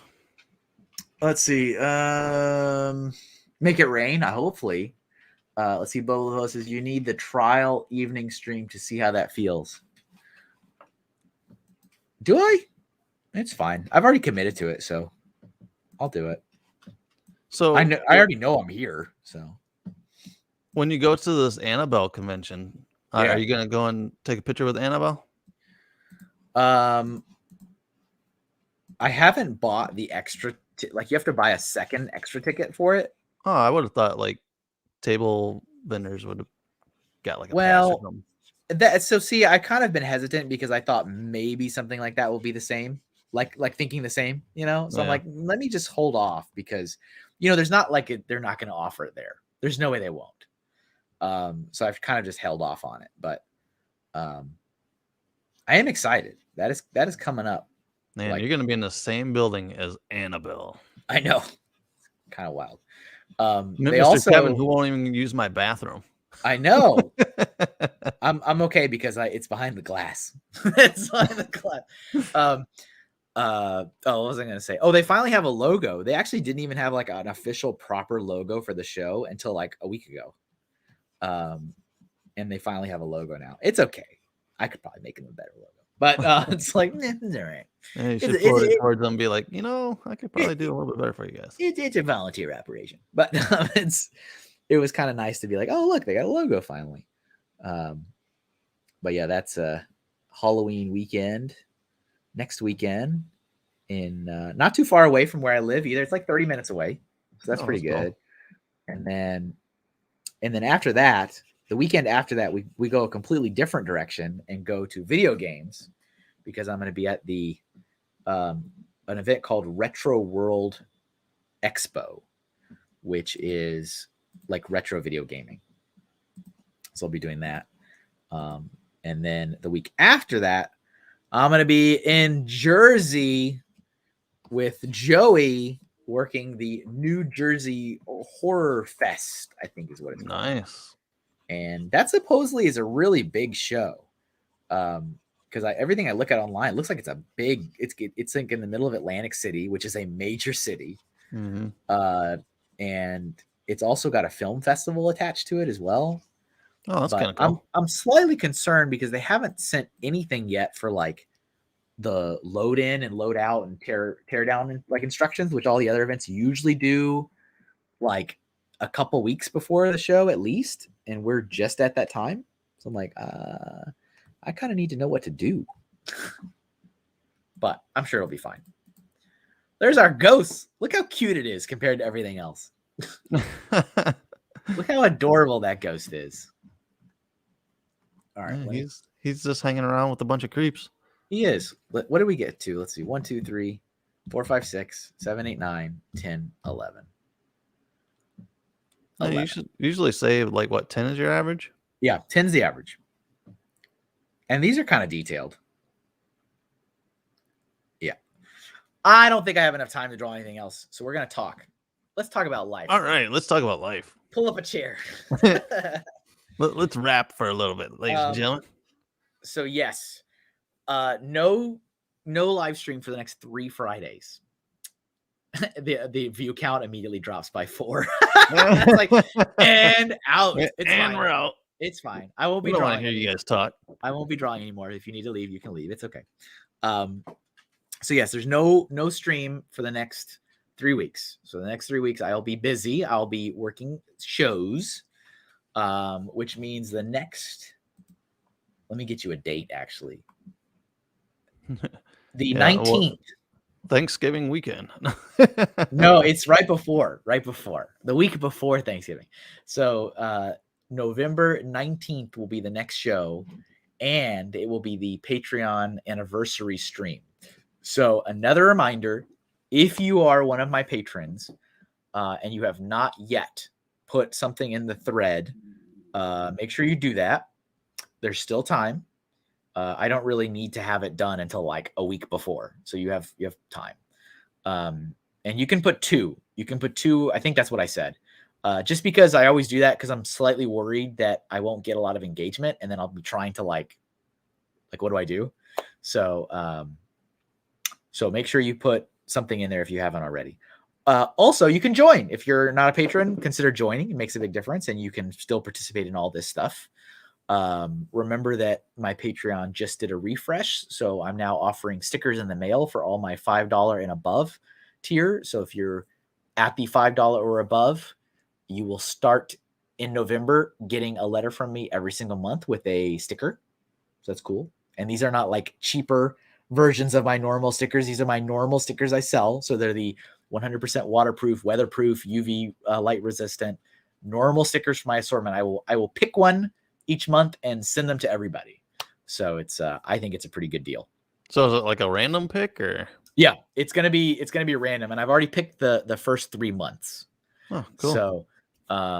So yeah, it'll be totally random, but it'll be the normal assortment. So you might get something you like, might get something you don't like, but you can gift it away. That's All right. fine. It's a gift. Let's see. Remember, if you want a zombie sticker, you are running out of time. So you've only got 9 days left. There's only 50 of these. Like I said, I'm down to like 39 of them. So make sure you place an order on my website if you want to get one before time runs out. Yeah, I have one on the back of my laptop. Nice. Zombie Kevin turns back into normal Kevin in 9 days. My icon and all my social media will revert back to its normal happy state. Let's take a tour of all this stuff. How about we do that? So today was scary movies. That's what Nick wanted. And that's what he got. Yeah. That's what he wants. That's what he's going to get.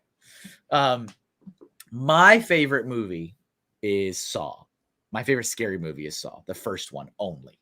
So I have drawn Billy the Puppet a number of times. So I decided, let me draw something different. So I drew this guy who's about to cut his foot off. No, the doctor. The doctor. I was going to say doctor, but then I thought, maybe is he a lawyer? I couldn't remember. No, he's doctor. So that's that. When we'll be able to buy the Hinktober. So as soon as the month ends, I will put up a post on Patreon and I'll say, dear patrons, the month is done. I have 31 pieces of art.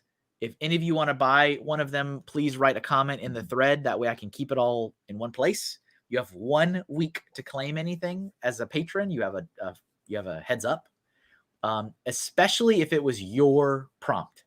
So like if you suggested I draw a robot, you have the first right of refusal to buy it or not. If you don't want it, that's okay. Just write in the thread, I'm good, I don't need it. That way other patrons can see that it's available. After the week is done, everything that's left will go up on my website. So you're looking at like the second week of November for the masses and the first week of November for patrons. That's when the Inktober artwork, and all of it will be for sale. Every single one.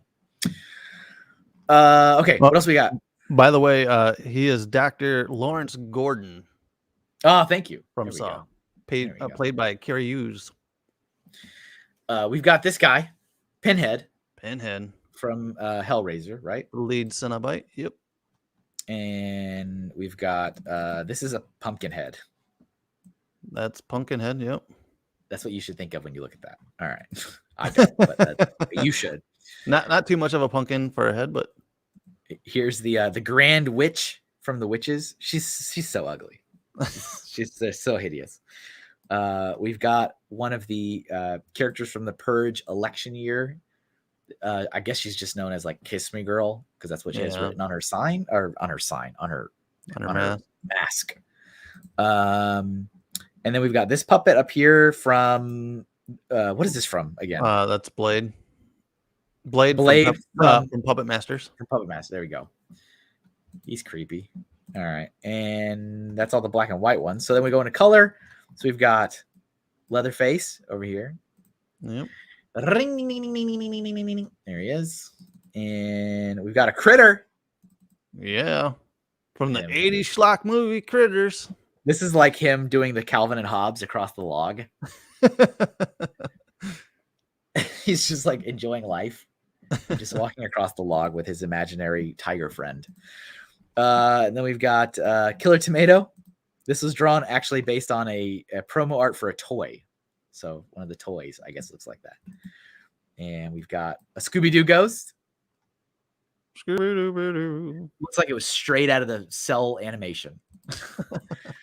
We've got Audrey from The Little Shop of Horrors. Feed me, Seymour, feed me. That one came out pretty good. Is that it? That's all of them, Yep. Yeah. That's it. That is all of them. You sounded like a crazy frog when I said ring ding ding ding. Is that a crazy frog sound? Yeah. Yeah, it's that song. Oh, okay. I was like, what frog sounds like that? Like I thought frogs are just like yeah, right. They have different kinds of frogs in Oklahoma. Jeez. Special frogs. Nick, thanks for being here. Yeah, thanks for having me. Is there anything you would like to promote? Or please do so. Yeah, just check out Ghost Freaking Talking. I think we're like 80 episodes in now. Plus, on our YouTube, we do have other videos as well, like our trip to the Haunted Road in New Jersey with Mr. Hinkle here for, what was it, Clinton Road? Yeah. And then I believe there's a smaller video of the hotel we went to that we got told that we couldn't film in. Yep. We got the old shunning. Yeah, we got the shunning. But yeah, those kind of videos are out there as well. So go to Ghost Freaking Talking here on YouTube and listen to the podcast wherever you download your podcast, or you could watch us in person. Yep. On YouTube. They're very entertaining. Also very raunchy. Yeah. Yeah. As we put it, it is not the podcast you take home to mama. Just your mother. Nobody else's mom, right? Just nobody else's mom. My mom listens to it, but don't take it home to any of your moms. Nick, if I talked the way you talk on that pod, and my mother, I would die if my mother listened. I would spontaneously combust if my mother listened to me talk about the things you talk about. Like, I couldn't do it. I'd be like, let's order the tombstone. I'm done. I'm out. I'm out of this world. I'm out. So here lies Kevin Hinkle. But it is very entertaining. It is a very entertaining podcast. So check them out. They talk all things spooky and paranormal and all that kind of stuff. So, and we add humor to it too. We don't take ourselves too serious. No, this episode is very much in your honor today. So yes, thanks for helping me out. It is appreciated. Thanks to all you guys for watching live. As another reminder, if you're not already subscribed on YouTube, please hit the sub button. Tell all your friends, tell your family. Very close to 1,000. Would love to get there before the end of the year. We'll see if it happens. I only need like 30 and then it's done. And then it's done. So please hit the sub button. It is greatly appreciated. If you're watching on Twitch or Facebook, throw me a follow.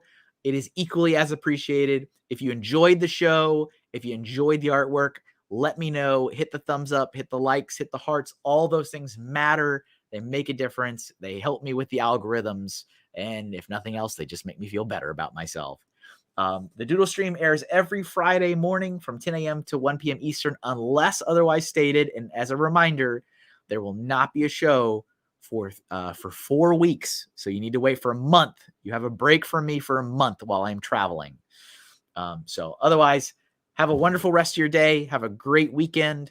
Happy Halloween, everybody. And I will see you in November. Yeah. Stay Bye. spooky.